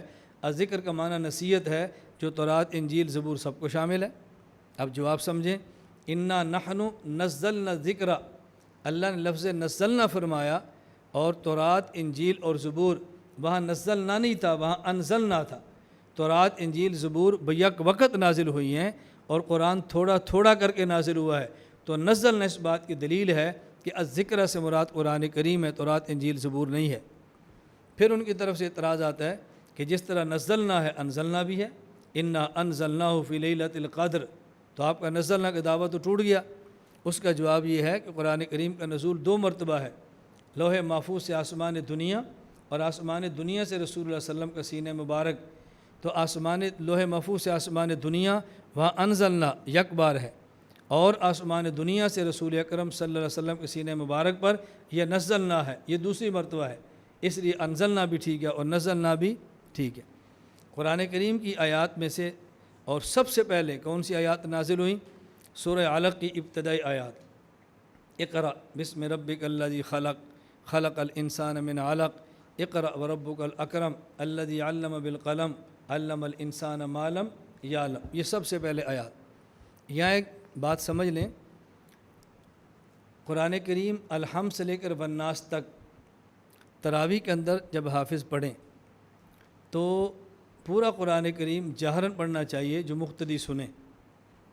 قرآن کریم میں بسم اللہ الرحمن الرحیم، انہ من سلیمان و انہ بسم اللہ الرحمن الرحیم، یہ قرآن کریم کا جز ہے، لیکن اس کے علاوہ جو ہر سورت کے شروع میں ہے یہ ہمارے ہاں قرآن کریم کا جز نہیں ہے، قرآن کا حصہ نہیں ہے، بلکہ دو صورتوں کے درمیان فرق کرنے کے لیے یہ بسم اللہ لایا جاتا ہے۔